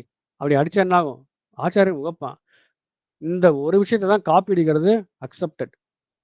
அவர் இப்படி பண்ணியிருக்காரா, நான் அப்படியே பண்ணுவேன். இப்படி பண்ணியிருக்காரா, அந்த அந்த ஆச்சாரியர் இப்படி பண்ணியிருக்காரா, நான் அப்படியே பண்ணுவேன். எக்ஸாக்ட்டா காப்பி அடி. அதான் சொல்றாரு. நீயே உனக்கே தனியா நீ யோசிக்கவே யோசிக்காத. ஏன்? உனக்கு யோசிக்கிறதுக்கு ஞானம் கிடையாது, சக்தி கிடையாது, அதிகாரம் கிடையாது, எதுவுமே கிடையாது. நீ யோசிக்க எல்லாம் the you don't have to reinvent the wheel. இங்கிலீஷ்ல சொல்லுவா. நீயா யோசிச்சு ஒண்ணும் பண்ண தேவையில்ல. பண்ணவும் முடியாதுப்பா. Don't waste the time. நீ இருக்கக்கூடிய காலமே வந்து 50 வருஷம். அத நீயே கண்டுபிடிச்சு, உனக்கே புரிஞ்சு, வேண்டாம். வேதம்லாம் எல்லாம் சொல்லியாச்சு. எம்பெருமானார்லாம் அனுசரிச்சு போயாச்சு. இதுக்கு மேல் நீ என்ன கண்டுபிடிக்க போற? அதனால அவர் என்ன சொல்றாரோ அப்படியே ஃபாலோ பண்ணு. முன்னோர் மொழிந்த முறை தப்பாமல் கேட்டு, கிளியானது அதான் பண்ணும். தன் கிளி வந்து என்ன பண்ணும்? யாரு சொல்லிக் குடுக்குறாளோ அத அப்படியே சொல்லிடும். ஆச்சாரியனும் அப்படிதான். நம்ம ஆச்சாரியர் என்ன சொல்லிக் குடுக்குறாரோ, அத அப்படியே திருப்பி சந்தல சொல்றோம். சண்டை மட்டும் இல்ல. அவர் என்ன சொல்றாரோ, அது அப்படி அனுசரிச்சு அ அ ஒழுகி நடக்கிறோம். அதான் கிளி பண்ணக்கூடிய விஷயம். ஒரு மிடராய் மிடர்னா வந்து இது க இந்த தொண்டை. அவர் என்ன சொல்லியிருக்காரோ, அதே அர்த்தத்த தான் நம்மளும் சொல்லப் போறோம். ஆசிரியர் என்ன சொல்லியிருக்காரோ, அதே நம்ம சொல்லப் போறோம். அத விட்டு 1 இன்ச் 1% கூட மாற்று கருத்தே கிடையாது. முன்னோர் மொழிந்த முறை தப்பாமல் கேட்டு, பின்னோர்ந்து தாம் அதனை பேசவும் அப்படின்னு சொல்றார். அது 4வது விஷயம். இப்ப எங்க என்ன பார்த்தோம்? கண்வலைப்படாது அகவலைப்பட்டு, வளர்த்தெடுப்பார் கையிருந்து, தயிர் நெய்யமர் பாலமுதுண்டு ஒருமிடராய் இதுவரைக்கும் பார்த்துட்டோம். அப்புறம் போற்றி ஒருவண்ணம் திருந்த அடுத்தது பார்க்க போறோம். போற்றி ஒருவண்ணம் திருந்த அதுக்கு என்ன சொல்றாருன்னா, போற்றி யானிறந்தேன் புன்னை மேலுறை பூங்குயில்காள் இதெல்லாம் வந்து பாசுரங்கள், ஆழ்வார் பாசுரங்கள். "ஒருவண்ணம் சென்ற புக்கென்றுரை ஒண்கிளியே திருந்தக் கண்டனக் கொண்டுரையாய் ஒண் சிறு பூவா" என்று ஆதரம் தோற்றச் சொன்ன தசையிலும். இப்ப ஆச்சாரியர்கள் என்ன பண்ணுவான்னா, சிஷ்யன் கிட்ட நல்லா பேசுவா. கலந்து பேசுவா. எப்பயுமே வந்து இது இல்ல. அர்த்த விசேஷத்த மட்டுமே உபதேசிக்கிறது இல்ல. அவளுடைய ஏதாவது ஒரு கருத்து இருக்கும். அந்த ஒரு திவ்யதேசத்துல இந்த மாரி கைங்கரியம் பண்ணலாம். இல்ல இந்த மாரி ஒரு ஒரு ஒரு வேற மாரி ஒரு கைங்கரியம் பண்ணலான்னு இருக்கேன். இப்படிலாம் வந்து தன்னுடைய கருத்துக்கள சொல்லுவா. இல்லையா? அத கேட்கறதுக்கு நம்ம வந்து நம்ம என்ன பண்ணணும்? We are just a listening piece மாரி தான். அவர் என்ன சொல்றாரோ அப்படியே கேட்டுன்ட்டு இருக்க வேண்டியதுதான். போற்றி யானிறந்தேன் புன்னை மேல் உறை பூங்குயில்காள் என்று ஆதரம் தோற்றச் சொன்ன தசையிலும், நல்லா உகந்து நம்மள சிஷ்யன பார்த்து உகந்து, "நீ வந்து எனக்கு ஒரு நல்ல ஃப்ரெண்டு. அதனால நான் உனக்கு சொல்றேன்." ஆதரம் தோற்றச் சொன்ன தசை அது. அதான் "போற்றி ஒருவண்ணம் திருந்த" அப்படின்னு சொல்ற விஷயம். அதுக்கப்புறமா இது ஆதரம் தோற்றச் சொன்ன தசை. அதுக்கப்புறம் என்னன்னா, "நுவலாததுக்கு என் பிழைக்கும் நீயலையே நல்வளம்." அதாவது "நோயென்னது நுவலென்ன நுவலாதே இருந்தொழிந்தாய் என் பிழைக்கும் நிலங்களியே யான் வளர்த்த நீயலையே." திருவாய்மொழி. "நீயலையே சிறுபூவாய் குயிர் பெய்தல்காள் சொல் பயிற்றே நல் வளமூட்டினீர்" என்று சிறிது வருத்தம் தோற்றச் சொன்னது செயலும். ஆச்சாரியர்கள் தங்களுடைய சிஷ்யர்களிடத்தே வருத்தத்தையும் பகர்வர்கள். "எனக்கு கொஞ்சம் வருத்தமா இருக்கு இன்னைக்கு" அப்படின்னு சொல்லுவா. எல்லார்கிட்டயும் சொல்ல மாட்டா. அபிமானித்த சிஷ்யர்களிடத்தே சொல்லுவது உண்டு ஆச்சாரியர்கள். எல்லார்கிட்டயும் போய் எனக்கு வருத்தமா இருக்கு, வருத்தமா இருக்குன்னு ஒரு என்ன Google Meetல வந்து சொல்ல மாட்டா ஆச்சாரியர்கள். சில பேர்கிட்ட ரொம்ப அந்தரங்கமா இருக்கக்கூடிய சிஷ்யர்கள் கிட்ட ஆச்சாரிகள் சொல்லுவது உண்டு. வருத்தம் தோற்றச் சொன்ன திசை. ஃபர்ஸ்ட் என்ன திசை? ஆதரம் தோற்றச் சொன்னை. ரொம்ப அபிமானித்து சொன்ன திசை அது. இப்ப என்னது? இந்த பாசுரங்கள்ல என்ன காட்டுறார் நம்மாழ்வார்? "நுவலாததுக்கு என் பிழைக்கும் நீயலையே" அப்படின்ற அந்த இதுல புலம்பல் திசை. "நோயெனது நுவலென்ன நுவலாத இருந்தொழிந்தாய் என் பிழைக்கும் இளங்கிளியே யான் வளர்த்த நீயலையே." இந்த பாசுரங்கள்ல என்ன சொல்றார் ஆழ்வார்னா, அந்த கிளி இருக்கு இல்லையா? கிளி, பூவை, குயில் அதுகிட்ட வந்து வருத்தத்தோட சொல்ற பாசுரங்கள். நம்மாழ்வார் சொல்ற பாசுரங்கள். அதே மாதிரி இந்த ஆச்சாரியர் இந்த கிளிய பார்த்து, சிஷ்யன பார்த்து சொல்லுவாளாம். வருத்தத்தோட சொல்வா சில விஷயம். சில நேரங்கள் சொல்வது உண்டு. அதான் இங்க சொல்றேன். வருத்தம் தோற்றச் சொன்ன தசையிலும். அதுக்கப்புறமா இன்னொன்னு 6வது இன்னொன்னு 5 6வது விஷயம். துறப்பன் என்னும் அவற்றுக்கும் உகந்து குயிலே இன்று நாராயணனை வரக்குவாயேல் வரக்கூவாயேல் இங்கிருந்து நின்றும் துறப்பன் என்று பரிபூர்ண நிகிரகமாக சொன்ன தசை. இதுதான் வந்து இன்ட்ரெஸ்டிங். ஆண்டாள் நாச்சியார் திருமொழியில 5வது பதிகத்துல 5வது பாசுரம் இருக்கு. ஒரே ஒரு பாசுரம் தான் ஆண்டாள் ஸ்ரீவில்லிபுத்தூருக்கு மங்களாசாசனம் பண்றா. அதே மாதிரி ஒரே ஒரு பாசுரத்தை தான் பெரியாழ்வாரும் ஸ்ரீவில்லிபுத்தூர் எம்பெருமானுக்கு மங்களாசாசனம் பண்றார். இப்போ ஸ்ரீரங்கம் இருக்கு, எவ்வளோ மங்களாசாசனம்? 247 பாசுரங்கள் இருக்கு ஸ்ரீரங்கத்துக்கு. ஸ்ரீவில்லிபுத்தூருக்கு எவ்வளோ இருக்கு? 2 பாசுரம் தான். அப்படியா? 2 பாசுரம் தானா? யாரு பாடியிருக்கா ஸ்ரீவில்லிபுத்தூர்னா? பெரியாழ்வார், ஆண்டாள். அப்படியா? இதுல என்ன பெருமை? எல்லா ஆழ்வார்களும் பாடினது தானே பெருமை. அப்படின்னா இதுக்கு இன்னும் பெருமை ஜாஸ்தி. ஏன்? ஸ்ரீவில்லிபுத்தூர் எப்பேற்பட்ட திவ்யதேசம்னா, ஸ்ரீவில்லிபுத்தூர்ல பிறந்த ஆழ்வார்களை தவிர வேற எந்த ஆழ்வார் பாடுறதுக்கும் அருகதை இல்லை. நாங்க ஸ்ரீவில்லிபுத்தூர் பெரியாழ்வார் திருவதாரம் பண்ண ஊர், ஆண்டாள் அவதாரம் பண்ண ஊர், இதுக்கு மேல நாங்க என்ன பாட முடியும் அப்படின்னு போயிடுவாளாம் இல்லை ஆழ்வார்களும். ரெண்டே 2 பாசுரம் தான். அந்த 2 பாசுரத்துல ஆண்டாளுடைய பாசுரத்துல ஆண்டாள் என்ன பண்றா? தோட்டம் இருக்கு. ஆண்டாள் பெருமாளை பிரிஞ்சு இருக்கா, தனியா இருக்கா. அப்போ அந்த தோட்டத்துல நிறைய பறவைகள் வருவான். ஆண்டாள் கையில எப்ப பார்த்தாலும் கிளி வச்சுட்டு இருப்பா. நிறைய பறவைகள் வந்துட்டே இருக்கும். அப்ப அங்க ஒரு குயில் இருக்கான். குயில்னா என்ன? நன்னா பாடும் இல்லையா? அந்த குயிலை பார்த்து ஆண்டாள் சொல்ற வார்த்தை, நீ வந்து பெருமாளோட பேரை நீ கூப்பிடு, நன்னா கூப்பிடு, நன்னா பாடு, நீ தான் நன்னா பாடுவியே. குயிலை பார்த்து சொல்ற ஆண்டாள். ஒருவேளை நீ பாடினதுக்கு அப்புறமா உன் பாட்டை கேட்டுட்டு பெருமாள் வந்துட்டான் அப்படின்னா, நான் வந்து உனக்கு ஒரு gift தர போறேன் அப்படிங்கிறா. என்ன gift? நான் வந்து என்னுடைய கிளி இருக்கே, நான் வளர்த்த அந்த கிளி, அந்த கிளிக்கும் உனக்கும், குயிலான உனக்கும் ஃப்ரெண்ட்ஷிப் ஏற்படுத்தி கொடுக்குறேன் அப்படிங்கிறா. இல்லையா? துறப்பன் என்ற மாற்றுக்கு ஓதுனா குயிலே இன்று நாராயணனை வரக்கூவாயல் இங்கு நின்றும் துறப்பன் என்ற பரிபூர்ண நிகிரமாக சொன்ன தசைரம் மனோ மனோவிகாரம் என்றுக்கே ஆச்சார நிகிரகத்தோடு அனுகிரகத்தோடு வாசிற எல்லாம் நமக்கு உபதேசம் என்று கொண்டு இது. ஆனா அப்படி வரல அப்படின்னா, பெருமாள் வரல அப்படின்னா, இனிமே நீ என்னோட கார்டன்ல, என்னோட தோட்டத்துல இருக்கக்கூடாது. துறப்பன், நீ இன்னைக்கே கிளம்பு அப்படின்னு குயிலை பார்த்து சொல்றா. குயிலே என்று நாராயணனை வரக்கூவாயல் இங்குத்து நின்றும் துறப்பன், ஒன்றுனா இன்னைக்கே காலி பண்ணிடுவேன், நீ இனிமே எனக்கு இருக்கக்கூடாது அப்படின்னு ஆண்டாள் சொல்றாளாம் அந்த பாசுரத்துல. அதுதான் வந்து நாச்சியார் திருமொழியில இருக்கக்கூடிய அந்த பாசுரம். ரொம்ப அற்புதமான பதிகம். அந்த மண்ணு பெரும்புகள் அப்படின்ற பாசுரத்தில் அதில் வந்து சொல்ற விஷயம், நீ மட்டும் நீ பாடி வரல அப்படின்னா நான் வந்து உன்னை திறந்துருவேன், நீ வந்து இருக்கக்கூடாது அப்படிங்கிறா. யா எதுக்கு இதை சொல்றா அப்படின்னா, அதுக்கு முன்னாடியே சொல்லியிருக்கா, மென்னடை அன்னம் பறந்து விளையாடும் வில்லிபுத்தூர் உறைவாந்தன் பொன்னடி காண்பதொரு ஆசையினால் என் பொறுகையர் கண்ணை துஞ்சா அடிசோடு பாலமுதலிட்டு எடுத்தேன் கோலக்களியை உன்னோட தோழமை கொள்வன் குயிலே உலகளந்தான் வரக்கூவாய் அப்படின்னு சொல்லியிருக்கா ஆண்டாள் ஏற்கனவே. ஆனா அப்படி வரல அப்படின்னா ஆண்டாள் வந்து இப்ப மிரட்டுறா குயிலை பார்த்து, உன்னை திறந்துடுவேன், நீ வந்து இந்த என்னுடைய கண் பார்வையிலே இருக்கக்கூடாது, ஓடி போயிடணும் அப்படின்னு மிரட்டுறாளாம் ஆண்டாள். அப்போ இதுல என்ன என்ன தெரியாது ஸ்ரீவைஷ்ணவ லட்சணம் அப்படின்னா, ஆச்சாரியனானவன் சிஷ்யனிடத்தே கோபிக்கிறதுக்கு வாய்ப்பு உண்டு, கடுஞ்சொற்கள் பேசுறதுக்கு வாய்ப்பு உண்டு. அப்போ நம்ம சிஷ்யனா இருந்து என்ன பண்ணணும்? ஆச்சாரியன் நமக்கு எப்படி அனுகிரகம் பண்ணும்போது ஹாப்பியா இருந்தோமோ, அதே மாதிரி நிகிரகம் பண்ணும்போது ஹாப்பியா இருக்கணுமா. இன்னும் சொல்லப்போனா, நிகிரகம் பண்ணாருன்னா இன்னும் ஹாப்பியா இருக்கணுமா. ஏன் அப்படின்னா பார்க்க போறோம். எதுக்கு யாராவது நம்மளை பார்த்து திட்டுவா? 2 ரீசன் இருக்கு. ஒண்ணு, நம்மளை கண்டாலே பிடிக்கல, அதனால திட்டுவா. அசஹ்யா அபச்சாரம்ன்றது உண்டு. அவனை பார்த்தாலே எனக்கு பிடிக்கல, சகிக்க முடியலை, அசஹ்யா அபச்சாரம். அசஹ்யா அப்படின்னா அவனை பார்த்தா பிடிக்கல, அவ்வளவுதான். அசஹ்யா அபச்சாரம். இல்ல அப்படின்னா என்ன? நீ நன்னா வரணுன்றதுக்காக திட்டுவா. 2வது திட்டு. இந்த ஆச்சாரியன் எப்பேற்பட்டவர்னா, நீ நன்னா வரணும், அதனால நான் உனக்கு திட்டுவேன் அப்படின்னு திட்டுவாராம். இதுக்கு எக்ஸாம்பிள்ஸ் பார்க்கலாம், அப்பதான் புரியும். இப்ப எம்பெருமானாருடைய காலத்துல கிடாம்பி ஆச்சான் அப்படின்றவர் எம்பெருமானாருக்கு தளிகை பண்ணி கைங்கரியம் பண்ணவர். அந்த காலத்துல எல்லாம் பந்தியில உட்காருவா இல்லையா, அமுது செய்வதற்கு. அப்ப என்ன ஆகும்னா, தீர்த்தம்லாம் அந்த சொம்புல தீர்த்தம் வச்சுட்டு உட்கார்றது கிடையாது. எல்லாம் இலை சாதிச்சிருவா. அப்புறமா எல்லாம் கறிமுது எல்லாத்தையும் சாதிச்சதுக்கு அப்புறமா பரிசேஷனம் பண்ணுறதுக்கு தீர்த்தம் வந்து ஒரு ஆள் இருப்பார். அவர் வந்து எல்லாருக்கும் அப்படியே தீர்த்தத்தை கையில் அப்படியே சாதிப்பாராம். அப்புறம் பரிசேஷன் ஆகும். அப்புறம் சாப்பிட்டு முடிச்சிருவா. நடுவில் தண்ணி குடிக்கவே கூடாது, தீர்த்தம் சாப்பிடவே கூடாது.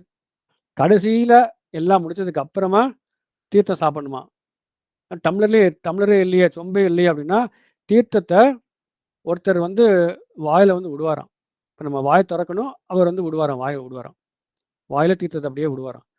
அந்த மாதிரி இருக்கும்போது அந்த கிடாம்பி ஆச்சான்றவர் என்ன பண்ணுறார், யாரோ ஒருத்தர் ஒரு ஸ்ரீ வைஷ்ணவர் அப்படியே வாயை திறந்து ஆன்னு காமிச்சுட்டு இருக்காராம். கிடாம்பி ஆச்சான் வந்து கொஞ்சம் நிறையா தீர்த்தத்தை அப்படியே அவர் வாய்க்குள்ளே விட்டாராம்.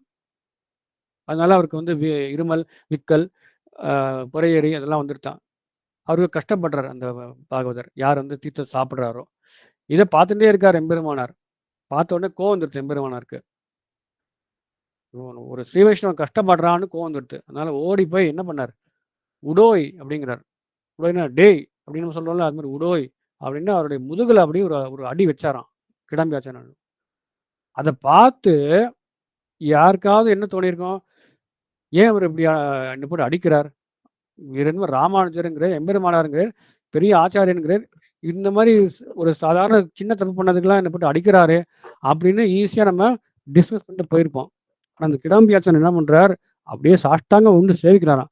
என்ன நீங்கள் திருப்தி பண்ணிக்கொண்டேன், இந்த மாதிரிலாம் அர்ஜென்ட்டாலாம் சாதிக்கக்கூடாது, மெதுவாக சாதிக்கணும், இல்லைன்னா ஸ்ரீ வைஷ்ணவர்களுக்கு அங்கே வந்து அவருக்கு வந்து கஷ்டமா இருக்குன்ற அந்த ஒரு நல்ல நோக்கத்தினால நீங்க என்ன திருத்தினேல் அப்படின்னு அந்த விஷயம் கிடாம்பி ஆச்சானுக்கு புரிந்து அவர் அப்படியே அங்கேயே சேவிச்சாராம் அப்படின்னு ஐதீகத்துல பாக்குறோம்.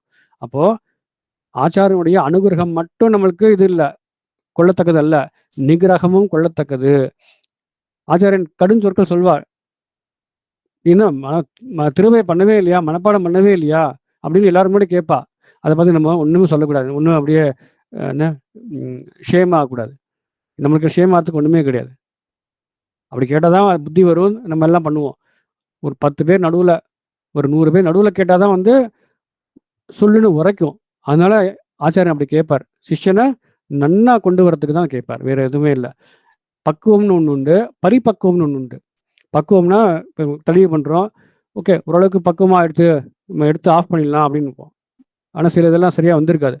அப்போ என்ன பண்ணுவோம், பரிபூர்ணமாக வந்திருக்கா, பரிபக்குவமாக இருக்காமன்றக்கா இன்னும் கொஞ்சம் நேரம் வச்சு சிம்பிளை வச்சு எல்லாம் பண்ணுவோம் இல்லையா, அப்போ தான் எல்லாமே வந்திருக்கும். அந்த மாதிரி தான் ஆச்சாரியன் சில நேரத்தில், ஆச்சாரியனுடைய வேலையே அதுதான், சிஷ்யனை ரட்சிக்கணும், சிஷ்யனை உஜ்ஜீவிக்கணும், சிஷ்யனை நல்லபடியாக கொண்டு வரணும். அதுக்காக சில நேரத்தில் கடும் சொற்கள் செய்யக்கூடிய வாய்ப்பு உண்டு. அப்படி இருக்கும் தசையில் சிஷ்யனான என்ன பண்ணும், ஒன்றும் பேசக்கூடாது. இந்த ஏதாவது இப்போ நிறைய பேர் என்ன பண்ணுவாங்க, நல்லா இருக்கு சூப்பராக இருக்குன்னு சொன்னா வச்சுக்கோங்களேன், அவருக்கு ஒன்றும் பெருசாக தெரியாது. நீங்கள் இது தப்பாக சொன்னேன் அப்படின்னு சொன்னாதான், நல்ல வேலை இவன் தான் சொன்னா, தப்பு சொன்னாதான் நம்மளுக்கு வந்து கரெக்ட், இதுதான் வந்து நம்மளுக்கு நல்லா கரெக்ட் உண்மையான ஃபீட்பேக் நம்ம எடுத்துப்போம் இல்லையா. அந்த மாதிரி நிறைய எல்லாமே நல்லா இருக்குன்னு ஒன்றுமே இல்லை. நீ பண்ணுறது எல்லாம் நல்லா இருக்கு, ஆனால் இதை நீ சேர்த்து பண்ணு, இது தப்பு பண்ணுறேன்னு யாராவது சொன்னாதான் அது நம்மளுக்கே ருச்சிக்கும். அப்போ ஆச்சாரியன் நம்ம கிட்ட சொல்லிட்டார் அப்படின்னா அது தாத்பரியம் என்ன, உண்மையிலே ஆச்சாரியன் நம்மளுடைய ஆத்ம உஜ்ஜீவனத்தில் அவருக்கு நோக்கு இருக்குன்றதை அதை காட்டுறது. அதனாலதான் அப்படி சொல்றார், துறப்பன் என்றும் அவற்றுக்கும் உகந்து அந்த இதை சொல்றார். அதுக்கப்புறமா சொல்லெடுத்து சோர்ந்தவாறே கற்பியா வைத்த மாற்றம் கைகூப்பி வணங்கப்பாடி அப்படின்னு ஒரு இது எடுக்கிறார். இது வந்து திருநெடுந்தாண்டகத்தில் இருக்குது பாசுரம். திருநெடுந்தாண்டகம் அது வந்து ஒரு அற்புத கிரந்தம். அதுக்கு ஒரு அதை பற்றி பேசினாலே ரொம்ப நேரம், ரொம்ப வருஷம் ஆகும். அதுல கிளியை பற்றி சொல்ற வார்த்தைகள் 13வது பாசுரம், 14வது பாசுரம். திருநெடுந்தாண்டகம் மொத்தம் 30 பாசுரங்கள் கொண்டது. அதில் முதல் 10 பாசுரம் திருமங்கை ஆழ்வார் தானான நிலையிலே பாடுறார். எதுக்கு திருமங்கை ஆழ்வாரை சுற்றி சொல்றேன்னா, திருநெடுந்தாண்டகம் இன்னைக்கு பாசுரம் எல்லை இளங்களையே திருமங்கை ஆழ்வார் பற்றி. அதனால் முதல் 10 பாசுரம் திருமங்கை ஆழ்வார் தானான தன்மையிலே, ஆனான தன்மையிலே பாடுறார். அடுத்த 10 பாசுரம் பரக்கார் நாயகியுடைய தாயாரான பாசுரம். அதுக்கப்புறமா கடைசி 10 பாசுரம் வந்து பரக்கார் நாயகி அவளே பாடுறா. அந்த மாதிரி இருக்கக்கூடியது. இதில் நம்ம பார்க்கக்கூடியது 13, 14. 13வது பாசுரம் என்னன்னா, கல்லெடுத்து கல்மானை காத்தா என்றும் காமரபும் கட்சி ஊரகத்தா என்றும் வில்லெடுத்து மெல்லியல் தோல் தோய்ந்தா என்றும் வெக்காவில் துயிலவந்த வேந்தே என்றும் மல்லெடுத்து மல்லரை அன்றட்டா என்றும் மாகீண்ட கைத்தளத்தின் மைந்தா என்றும் சொல்லெடுத்து தன் கிளியை சொல்லே என்று துணைமலவேல் துடிசவரச் சோர்கின்றாளே. 13வது பாசுரத்தில் சொல்றார், பரகால் நாயகி ரொம்ப கஷ்டப்படுறா. பெருமாள் வந்து சேவை சாதிக்கல. அப்ப என்ன பண்ணலாம்? யோசிக்கிறா பக்கத்துல இருக்கவன்லாம். அப்ப பரகால் நாயகியோட அம்மா இருக்கா இல்லையா? அம்மா வந்து, எனக்கு ஒரு ஐடியா தோணிருத்து. இந்த பரகால் நாயகி எப்ப பார்த்தாலும் ஒரு கிளிய வச்சுட்டு இருப்பா. கிளிக்கு பெருமாளுடைய திருநாமத்தை சொல்லிக் குடுத்துட்டே இருப்பா. சந்தம் சொல்லிக் குடுத்துட்டே இருப்பா. ஒருவேளை இந்த கிளிய வச்சு நம்ம நம்ம பொண்ண ஏதாவது பண்ணலாமான்னு பார்க்குறா பரகால் நாயகியோட அம்மா. அப்போ சொல்லெடுத்து தன் கிளியைச் சொல்லே என்று ரொம்ப பலஹீனமான திசையில இருக்கா அந்த பரகால் நாயகி. அவளுக்கு பெருமாளுடைய நாமத்தை சொல்றதுக்கு கூட சக்தி இல்ல. இப்ப சொல்லெடுத்து தன் கிளியைச் சொல்லே என்றுன்றது என்ன அப்படின்னா, முதல்ல ஆச்சாரியன் ஆரம்பிக்கணும். சொல் எடுத்து. சொல் எடுத்துன்னா ஆச்சாரியன் அந்த சொல்ல எடுக்கணும். ஃபர்ஸ்ட் சொல்லணும். அதுக்கப்புறம் கிளி ரிப்பீட் பண்ணணும். அதனால சொல் எடுத்துங்கிறா. தன் கிளியைச் சொல்லே என்று பரகால் நாயகியானவள் பெருமாளுடைய நாமத்தை சொல்ல பார்த்தா, கிளியும் திருப்பி சொல்ல ட்ரை பண்ணிட்டு. 2வது தடவ போம்போது, பரகால் நாயகிக்கு பெருமாளோட திருநாமத்தை சொல்றதுக்கு கூட சக்தியே இல்லையாம். ஒரு மலைய தூக்குற அளவுக்கு கஷ்டமா இருந்ததாம் பெருமாள் திருநாமத்தை சொல்ல. ஏன்னா வந்து ரட்சிக்கவே இல்ல, வரவே இல்லையே அப்படின்னு ஒரு கவலை. பலஹீனமா இருந்தா பரகால் நாயகி. இப்ப என்னால முடியல அப்படின்னு பரகால் நாயகி படுத்துன்ட்டா. கிளிய பார்த்து நீ சொல்லு அப்படின்னு. தன் கிளியைச் சொல்லே என்று துணை முலை மேல் துளிசோரச் சோர்கின்றாள். நீயாவது சொல்லு கிளியே அப்படின்னு அந்த கிளிய பார்த்து சொல்றாளாம் பரகால் நாயகி. அதுல அதுதான் அதுக்கு அடுத்த பாசுரம் 14வது பாசுரத்துல முளைக்கதிரை குறுங்குடியில் முகிலை மூவுலகம் கடந்த அப்பால் முதலாய் நின்ற அளப்பரிய ஆரமுதை அரங்கம்மை அந்தணனை அந்தணர்தம் சிந்தையானை விளக்கொளியை மரகதத்தை திருத்தன்காவில் வெக்காவில் திருமாலை பாடக் கேட்டு வளர்த்ததனால் பயன் பெற்றேன் வருக என்று மடக்கிளியை கைகூப்பி வணங்கினாளே அப்படின்னு பாசுரம். அற்புதமான ஒரு பாசுரம் இது. கிளியை பார்த்து வணங்குறா பரகால் நாயகி. எதுக்கு வணங்குறா? அதான் நம்ம வியாக்கியானத்தை கொண்டு அனுபவிக்கலாம். அப்ப சுவாரஸ்யமா இருக்கும். கிளியானது என்ன பண்ணும்னா,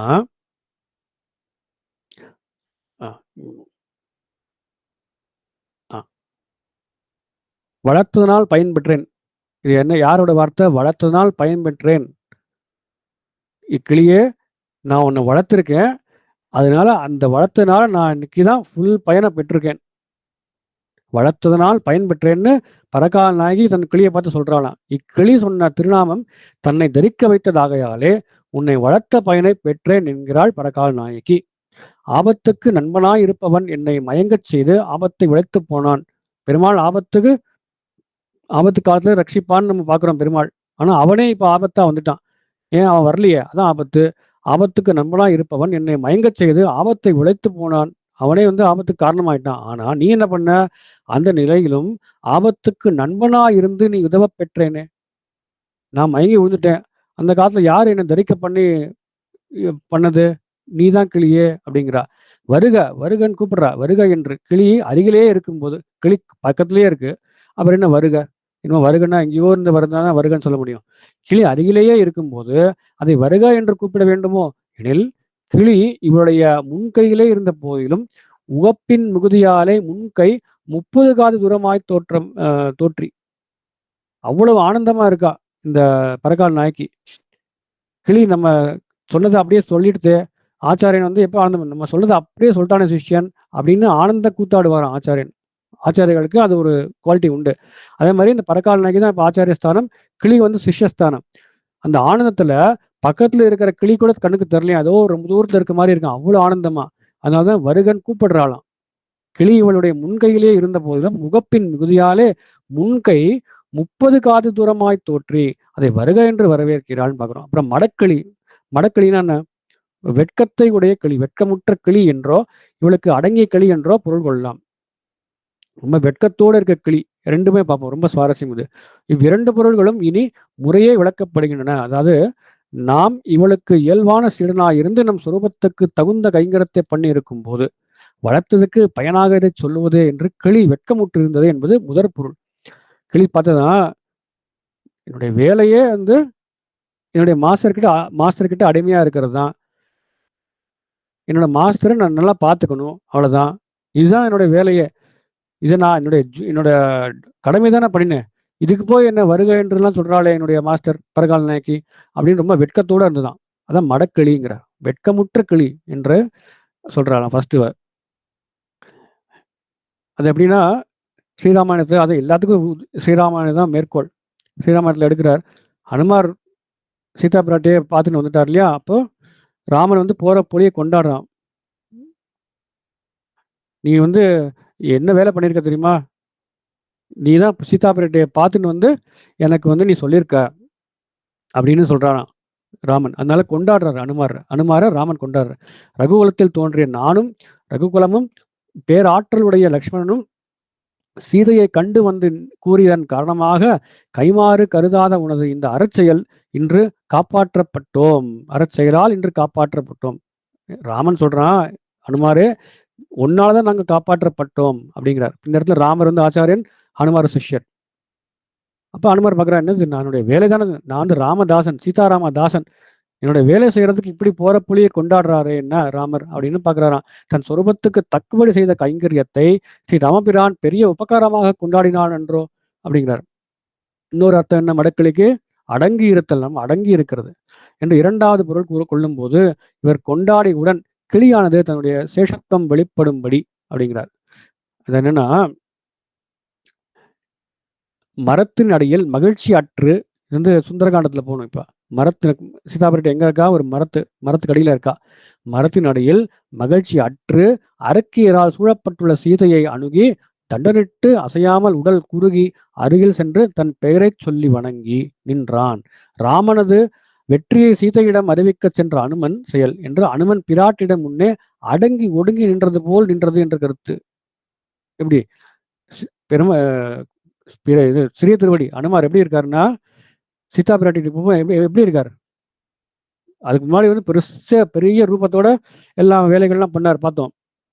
சீதா பிராட்டி கிட்ட போகும்போது நல்லா அடங்கி ஒடுங்கி இருக்காராம். மரத்தின் அடியில் மகிழ்ச்சி அற்று, எங்க பார்த்தாலும் வந்து அரக்கைகள் சூழதான் இருக்கா சீதா பிராட்டி. ஒரு ஹாப்பினஸே இல்லை.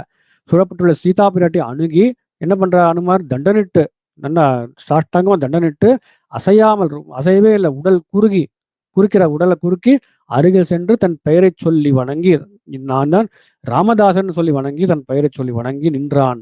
ராமனது வெற்றியை சீதையிடம் அறிவிக்க சென்ற அனுமன் செயல். இது வெட்கத்தோடு அடங்கி இருக்குதல் அப்படின்ற ஒரு விஷயம். இன்னொன்னு, கைகுப்பி வணங்கினாளேன் அப்படின்னு பாக்குறோம் இல்லையா? கைகுப்பி வணங்கினாளேன்னா, கிளியானது பாடி தன்னை உயிர்த்தெடுக்க செய்ததனால் ஏற்பட்ட நன்றி உணர்வால் வளர்த்ததனால் பயன்பெற்றேன் என்று சொல்லுவதோடு நில்லாமல் கிளியை நோக்கி ஒரு அஞ்சலியும் பண்ணினாள். பரகால் என்ன பண்ணா? வருக என்ன சொல்லிட்டு, அது மட்டும் இல்ல, வளர்த்தனால் பயன்பெற்றேன்னு சொல்லி அதோடது அல்ல, கையை கூப்பிட்டாலாம், கை கூப்பி வணங்கினாளே, அஞ்சலி பண்றா என்று சொல்லுவதோடு இல்லாமல் கிளியை நோக்கி ஒரு அஞ்சலியும் பண்ணினாள். இதை கண்ட பின் கிளி வெட்கத்தை கைவிட்டது. வெட்கம் போயிடுத்தான் அஞ்சலி பண்ணதுக்கு அப்புறம். அதற்கு காரணம் என்ன எனில், அன்பாலே செய்யும் காரியத்தில் முறை பார்க்க ஒண்ணாது என்னும் நினைவாலே. ஏன் அந்த பரக்கால் நாய்க்கு அப்படி பண்றான்னா, ரொம்ப பாசம், ரொம்ப லவ். அதனால அஞ்சலி பண்றாளாம். அப்போ அஞ்சலி பண்ணும்போது, ஓ, பரக்கால் நாயகி ரொம்ப பாசத்தை வெளிப்படுத்துறா, அவ்வளவுதான். இதுல நமக்கு வெட்கப்படுறதுக்கு என்ன இருக்கு? இனிமே எனக்கு வெட்கமே இல்லை அப்படின்னு சொல்றாளாம். அன்பாலே செய்யும் காரியனால இவன் ஆச்சாரியன், இவன் சிஷ்யன் அப்படின்னு நம்ம பார்க்க கூடாதான். ஆச்சாரியன் இருக்கார், சிஷ்யன் இருக்கான். சிஷ்யனை சில சமயம் அப்படியே ஆச்சாரியன் கைகுப்பி சேவிப்பாராம். அந்த மாதிரி பண்ணும்போது என்ன பண்ணணும்? ஆச்சாரியனுக்கு ரொம்ப பிடிச்சிருக்கு, அதனால தானே நம்மளை கைகூப்பி இப்படி பண்றார், பண்ணட்டுமே அப்படின்னு விட்டுறணுமா? இல்ல இல்ல இல்ல, சுவாமி சுவாமி சுவாமி, நீங்களாம் பண்ணக்கூடாது, நீங்க ஆச்சாரியன் அப்படின்னு பெரிய வியாக்கரணம் பேசக்கூடாது. நம்ம என்னமோ தெரிஞ்ச மாதிரி, ஆச்சாரியனுக்கு பிடிச்சிருக்கு பண்றார், அவ்வளவுதான். அதுக்கு ஒரு ஐதிகம் பார்க்க போறோம். அன்பால செய்யும் காரியத்தில் முறை பார்க்க ஒண்ணாது என்னும் நினைவாலே சிஷ்ய லட்சணத்தை காட்டுற. வணங்கினாலே முதலில் கைகூப்பினாள். கிளி அதை பொறுத்து கொண்டவுடன் காலிலே விழுந்தாள். பரக்கால் நாயகி என்ன பண்ணா? கிளியோட காலில் விழுறாள். உடையவர் எம்பெருமானார் ஒரு ஒரு சரித்திரம் பார்க்க போறோம். உடையவர் தம் சிஷ்யர்களோடு காவிரிக்கு நீராட எழுந்தருளும் போது, ஒரு சமயத்து என்னாது, காவிரி கரைக்கு குளிக்க போறார். நீராட எழுந்தருளும் போது அவருடைய சிஷ்ய சமிருதியை கண்ட உகப்பாலே, இவ்வளவு சிஷ்யர்கள், 12,000 ஸ்ரீவைஷ்ணவர்கள், 700 சன்னியாசிகள் சொல்றது உண்டு எம்பெருமானாருக்கு. அவ்வளோ பேர் காவிரி கரையில தீர்த்தவாட போனா எப்படி இருக்கும்? அப்ப எம்பெருமானாருடைய ஆச்சாரியர் பெரிய நம்பி இவ்வளோ கண்ணுக்கு வந்து கண்டோம் கண்டோம் கண்டோம், கண்ணுக்கு இனியன கண்டோம்னு ஆழ்வார் சொல்றாரு. அந்த மாதிரி இதை இமேஜின் பண்ணிக்கோங்க. ஸ்ரீரங்கம், காவிரிக்கரை, எம்பெருமானார், 12,000 ஸ்ரீ வைஷ்ணவர்கள், 700 சன்னியாசிகள் குளிக்க வரா, தீர்த்தமாட வரா. இதை பார்த்த உடனே பெரிய நம்பி பெரியநம்பி யாரு? எம்பெருமானுடைய ஆச்சாரியர். அவருக்கு என்ன தோன்றது? இவரை பார்த்தா எம்பெருமானார் மாதிரி தெரியல, எனக்கு வந்து நிறைய ஆச்சாரியன் ஆளவந்தார் மாதிரியே இருக்கார் அப்படிங்கிறார். பெரியநம்பி அவரை தண்டனிட்ட ஏன் தண்டனிட்டார்னா, அவரை ஆளவந்தாராகவே எண்ணி பெரியநம்பி அவரை தண்டனிட, நாம் அடக்கத்தை மேற்கொண்டு அவரை தடுத்தோமாகில் அவர் செய்த தண்ட பிரமாணத்தை ஏற்றுக்கொண்டதாகிவிடும் என்ற காரணத்தாலே அதை காணாதது போல் எம்பெருமானார் பேசாமல் எழுந்துள்ளினார் என்னும் ஐதிஹ்யம் அனுசந்திக்கத்தக்கது என்றார். என்னன்னா, எம்பெருமானார் இருக்கார், பெரியநம்பி வந்து சேவிக்கிறார், எம்பெருமானாரை சேவிக்கிறார். ஏன் சேவிக்கிறார்னா, இவரை பார்த்தா எனக்கு என்னுடைய ஆச்சாரியன் ஆளவந்தார் மாதிரியே தோன்றது அப்படின்னு அப்படியே சாஷ்டாங்கமா எம்பெருமானார் சேவிக்கிறார். ஆச்சாரியன் சிஷ்யனை சேவிக்கிறார்.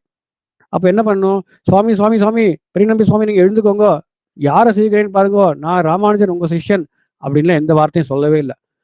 அவருக்கு தன்னுடைய ஆச்சாரியன் ஞாபகம் வந்துடுத்து, அதனால சேவிக்கிறார். நான் போய் தடுத்தேன் அப்படின்னா அந்த தண்ட பிரமாணத்தை ஏற்றுக்கொண்ட அவர் வந்து நான் என்னதான் உண்மையிலே சேவிக்கிறான்னு நான் நினைச்சிட்டது ஆகுமே, அந்த மாதிரி சொல்லக்கூடாது. நம்ம என்ன பண்ணணும்?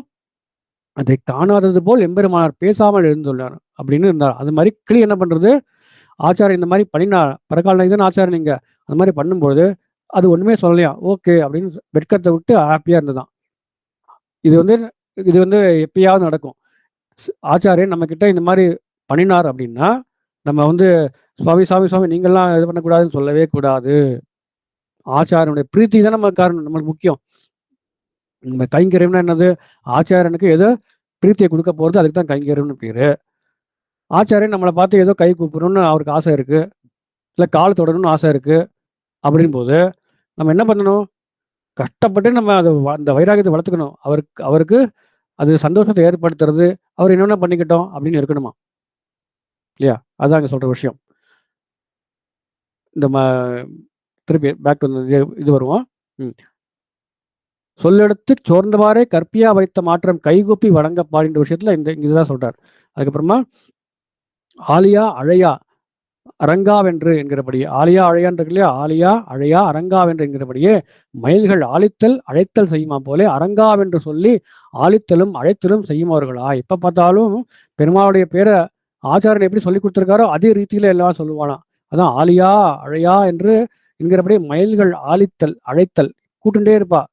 அரங்காவென்று சொல்லி ஆழைத்தலும் அழைத்தலும் செய்யுமாவர்களா. எப்ப பார்த்தாலும் சொல்லிட்டே இருப்பாளாம். என்னோட ஆச்சாரனுக்கு இது பிடிக்கும், அதனால எனக்கு நான் பண்ணுவேன் அப்படின்பாளாம். அதே மாதிரி இப்ப நிகிரகம் பார்த்தோம் இல்லையா, துறப்பன் என்னும் அவற்றுக்கு முகந்து ஆச்சாரியன் கடுஞ்சொற்கள் பேசினாலும் நம்ம அதை ஒத்துக்கணும். இதுக்கு கூறத்தாழ்வனுடைய ஐதீகம்னு கூட எடுத்துக்கலாம். ஒன்று ஸ்ரீபாஷ்யத்தை எழுதும்போது எம்பெருமானார் சொல்லிகிட்டே இருக்கார், இவர் வந்து டிக்டேஷன் எழுதிட்டே இருக்கார் இந்த ஓலைச்சுவடியில கூறத்தாழ்வான். அப்போ ஒரு கட்டத்துல ஜீவாத்மாவோட லட்சணம் சொல்லும்போது எம்பெருமான் என்ன சொன்னார்? ஞானத்தோடு கூடியவன் அப்படின்னு சொன்னார். கூறத்தாழ்வானுக்கு அது டக்குன்னு அது சரியா இதோட இன்னும் நல்லா பெட்டரா சொல்லாமே அப்படின்னு இருந்திருக்கு. அதனால அந்த எழுதுற அந்த கோல் அப்படியே கீழே வச்சுட்டாராம். அப்ப எம்பெருமானுக்கு கோவம் வந்துடுது. அப்ப நீயே சொந்தமா கூறத்தாழ்வானுடைய ஸ்ரீபாஷம் நீ எழுதிக்கோ போ அப்படின்ற மாதிரி சொல்லி அவருடைய நெஞ்சில மார்புல வந்து உதைச்சாராம். கூறத்தாழ்வானுடைய மார்புல எம்பெருமானார் உதைக்கிறார். அதை பார்த்த உடனே பக்கத்துல இருந்தவெல்லாம் கேட்கிறா, என்ன சுவாமி இப்படி போட்டு உதைக்கிறாரு உங்களை, நீங்க ஒன்றும் சொல்லலையே அப்படின்னு.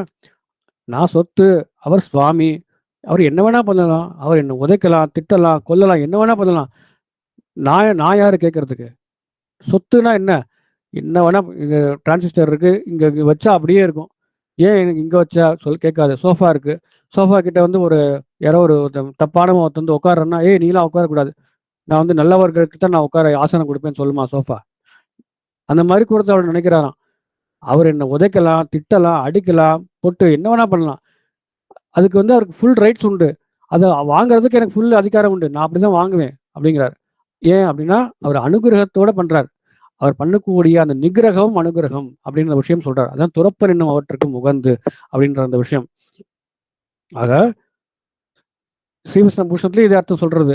ஆகையால் சிஷ்யன் ஆச்சாரனுடைய ஹர்ஷத்துக்கு இலக்காக ஒழிய, இப்ப யூஸ்வலி எப்படி இருக்கணும்னா சிஷ்யன் வந்து ஆச்சாரனுடைய ஹர்ஷம் ஹாப்பினஸ்க்கு தான் இலக்கா இருக்கணுமே தவிர ரோஷத்துக்கு இலக்காக அவகாசம் இல்லை. ஆச்சாரியன் வந்து கடுஞ்சொற்கள் சொல்றதுக்கு அவகாசம் யூஸ்வலி இருக்காது. அப்படி ஒருவேளை இருந்ததுன்னா நிகிரகத்துக்கு பாத்திரமாகும் போது, ஆச்சாரனுடைய நிகிரகத்துக்கு கோபத்துக்கு சிஷ்யன் பாத்திரமாம் ஆகும் பொழுது அது ஹிதரூபமாகையாலே, அது வந்து நல்ல ஒரு ரூபியம், நல்ல ஒரு காரணத்துக்கு தான் ஆச்சாரியன் பண்றார். அது ஹிதரூபமாகையாலே, ஹிதம்னா என்ன? பிதா பண்ணக்கூடிய காரியம். ஆச்சாரியன் சம்டைம்ஸ் பிதா பண்ணக்கூடிய காரியத்த பண்ணுவார். என்ன? நல்லா திட்டுவார். திட்டினாதான் அவன் சரியாவான் அப்படின்ற அந்த நோக்கத்துல பண்ணக்கூடிய விஷயம். அந்த ஹிதரூபம் ஆகையாலே இருவருக்கும் உபாதையும் 2 பேரும் அது கொள்ளத்தக்கது. ஆச்சாரியனும் திட்டணும்.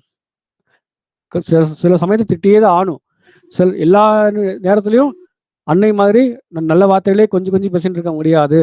சில நேரத்தில் திட்டி தான் ஆவார் ஆச்சாரியர். அதை நம்ம ஏத்துக்க தான் செய்யணும். அதான் இருவருக்கும் உபாதையும். சிஷ்யனுக்கு நிகிரக காரம் தியாஜ்யம்ங்கிறார் பிள்ளைலோகாச்சாரியார் ஸ்ரீவசன பூஷணத்துல. சிஷ்யனானவன் யோசிக்கவே கூடாது. என்ன யோசிக்க கூடாது? இந்த ஆச்சாரியன் ஏன் என்னை திட்டினார்? யோசிக்காத அப்படிங்கிறார். சிஷ்யனுக்கு நிகிரக காரணம், நிகிரகத்துக்கான காரணம், ஆச்சாரனுடைய நிகிரகத்துக்கு காரணம் உனக்கு தேவையில்லை. தியாஜ்யம், உனக்கு சக்தி கிடையாது, ஞானம் கிடையாது. அதான் நீ எல்லாம் யோசிக்காதப்பா, ஆச்சாரியர் அடிச்சாருன்னா வாங்கிக்கோ அப்படிங்கிறார். சிஷ்யனுக்கு நிகிரக காரணம் தியாஜ்யம். அதானே இவர் பண்ணார் கிடம்பியாச்சான் கதையில பார்த்தோம்.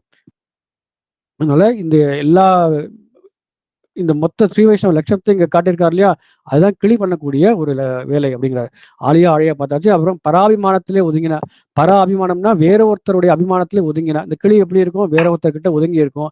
அதே மாதிரிதான் நம்ம வந்து வேற ஒரு ஸ்ரீ வைஷ்ணவர் ஆச்சாரியர்கிட்ட ஒதுங்கி இருக்கணும். அப்படி ஒதுங்கி இருந்தாச்சு அப்படின்னா நமக்கு எந்த ஒரு பிரச்சனையும் கிடையாது. அதான் பரபிரதகா என்று பெயர் பெற்றிருக்கும் குயில் போலே தேவ் மற்றது ஏன் என்று ஆச்சார அபிமானமும் பாகவத அபிமானம் ஆகிற பராபிமானத்திலே ஒதுங்கினவர்களான நம்பிக்கண்பர். நம்பிக்கண்பர்னா மதுரகவி ஆழ்வார். தென்குருகூர் நம்பிக்கு அன்பரான மதுரகவி ஆழ்வார். தலை மீது அடிப்பொடி தொண்டடிப்பொடி ஆழ்வார். உடையவர் உடையார். யார் உடையவர் உடையார்? உடையவர் உடைய உடையார். உடையவர் என்னுடைய உடையார்கள் இவா அப்படின்னு அபிமானித்தவர்கள் யாரு? ஆழ்வான், குரத்தாழ்வான், முதலியாண்டான், எம்பார், அருளாள பெருமான், எம்பெருமானார். நீங்க போய் எம்பெருமானாருடைய படத்தை பார்த்தேள் அப்படின்னா 4 பேர் இருப்பா, முக்கியமா இருப்பா. குரத்தாழ்வான் ஃபர்ஸ்ட் தாடி கூட இருப்பார். முதலியாண்டான் இருப்பார், எம்பார் இருப்பார், அருளாள பெருமான், எம்பெருமான், 4 பேர் இருப்பா. முதலானவர்கள் போல்வாரை கிளி பூவை குயில் மயில் என்னும் இவாதான் சிஷ்ய லட்சணம் அப்படின்னு இந்த 15வது பாசத்துல காட்டின குணங்கள் என்னன்னா, ஒரு சிஷ்யனானவன், ஒரு ஸ்ரீவைஷ்ணவனானவன் எப்படி சிஷ்ய லட்சணத்தோடு இருந்து காட்டணும் அந்த செயலை குறிக்கிறதுக்கு கிளியை வச்சு நம்ம கம்பேர் பண்ணி பார்த்தோம் இன்னைக்கு. நாளைக்கு ஒரு ஆச்சாரன் எப்படி இருக்கணும் அப்படின்றத ஆச்சாரனுடைய கிரேட்னஸ் நம்ம நாளைக்கு பார்க்க போறோம் நாயகரான் என்றல. அதோட நம்ம இன்னைக்கான பாசுரத்தை ஒரே ஒரு தடவை இந்த பாசுரத்தை சேவிச்சுட்டு நீங்க முடிச்சுக்கலாம்.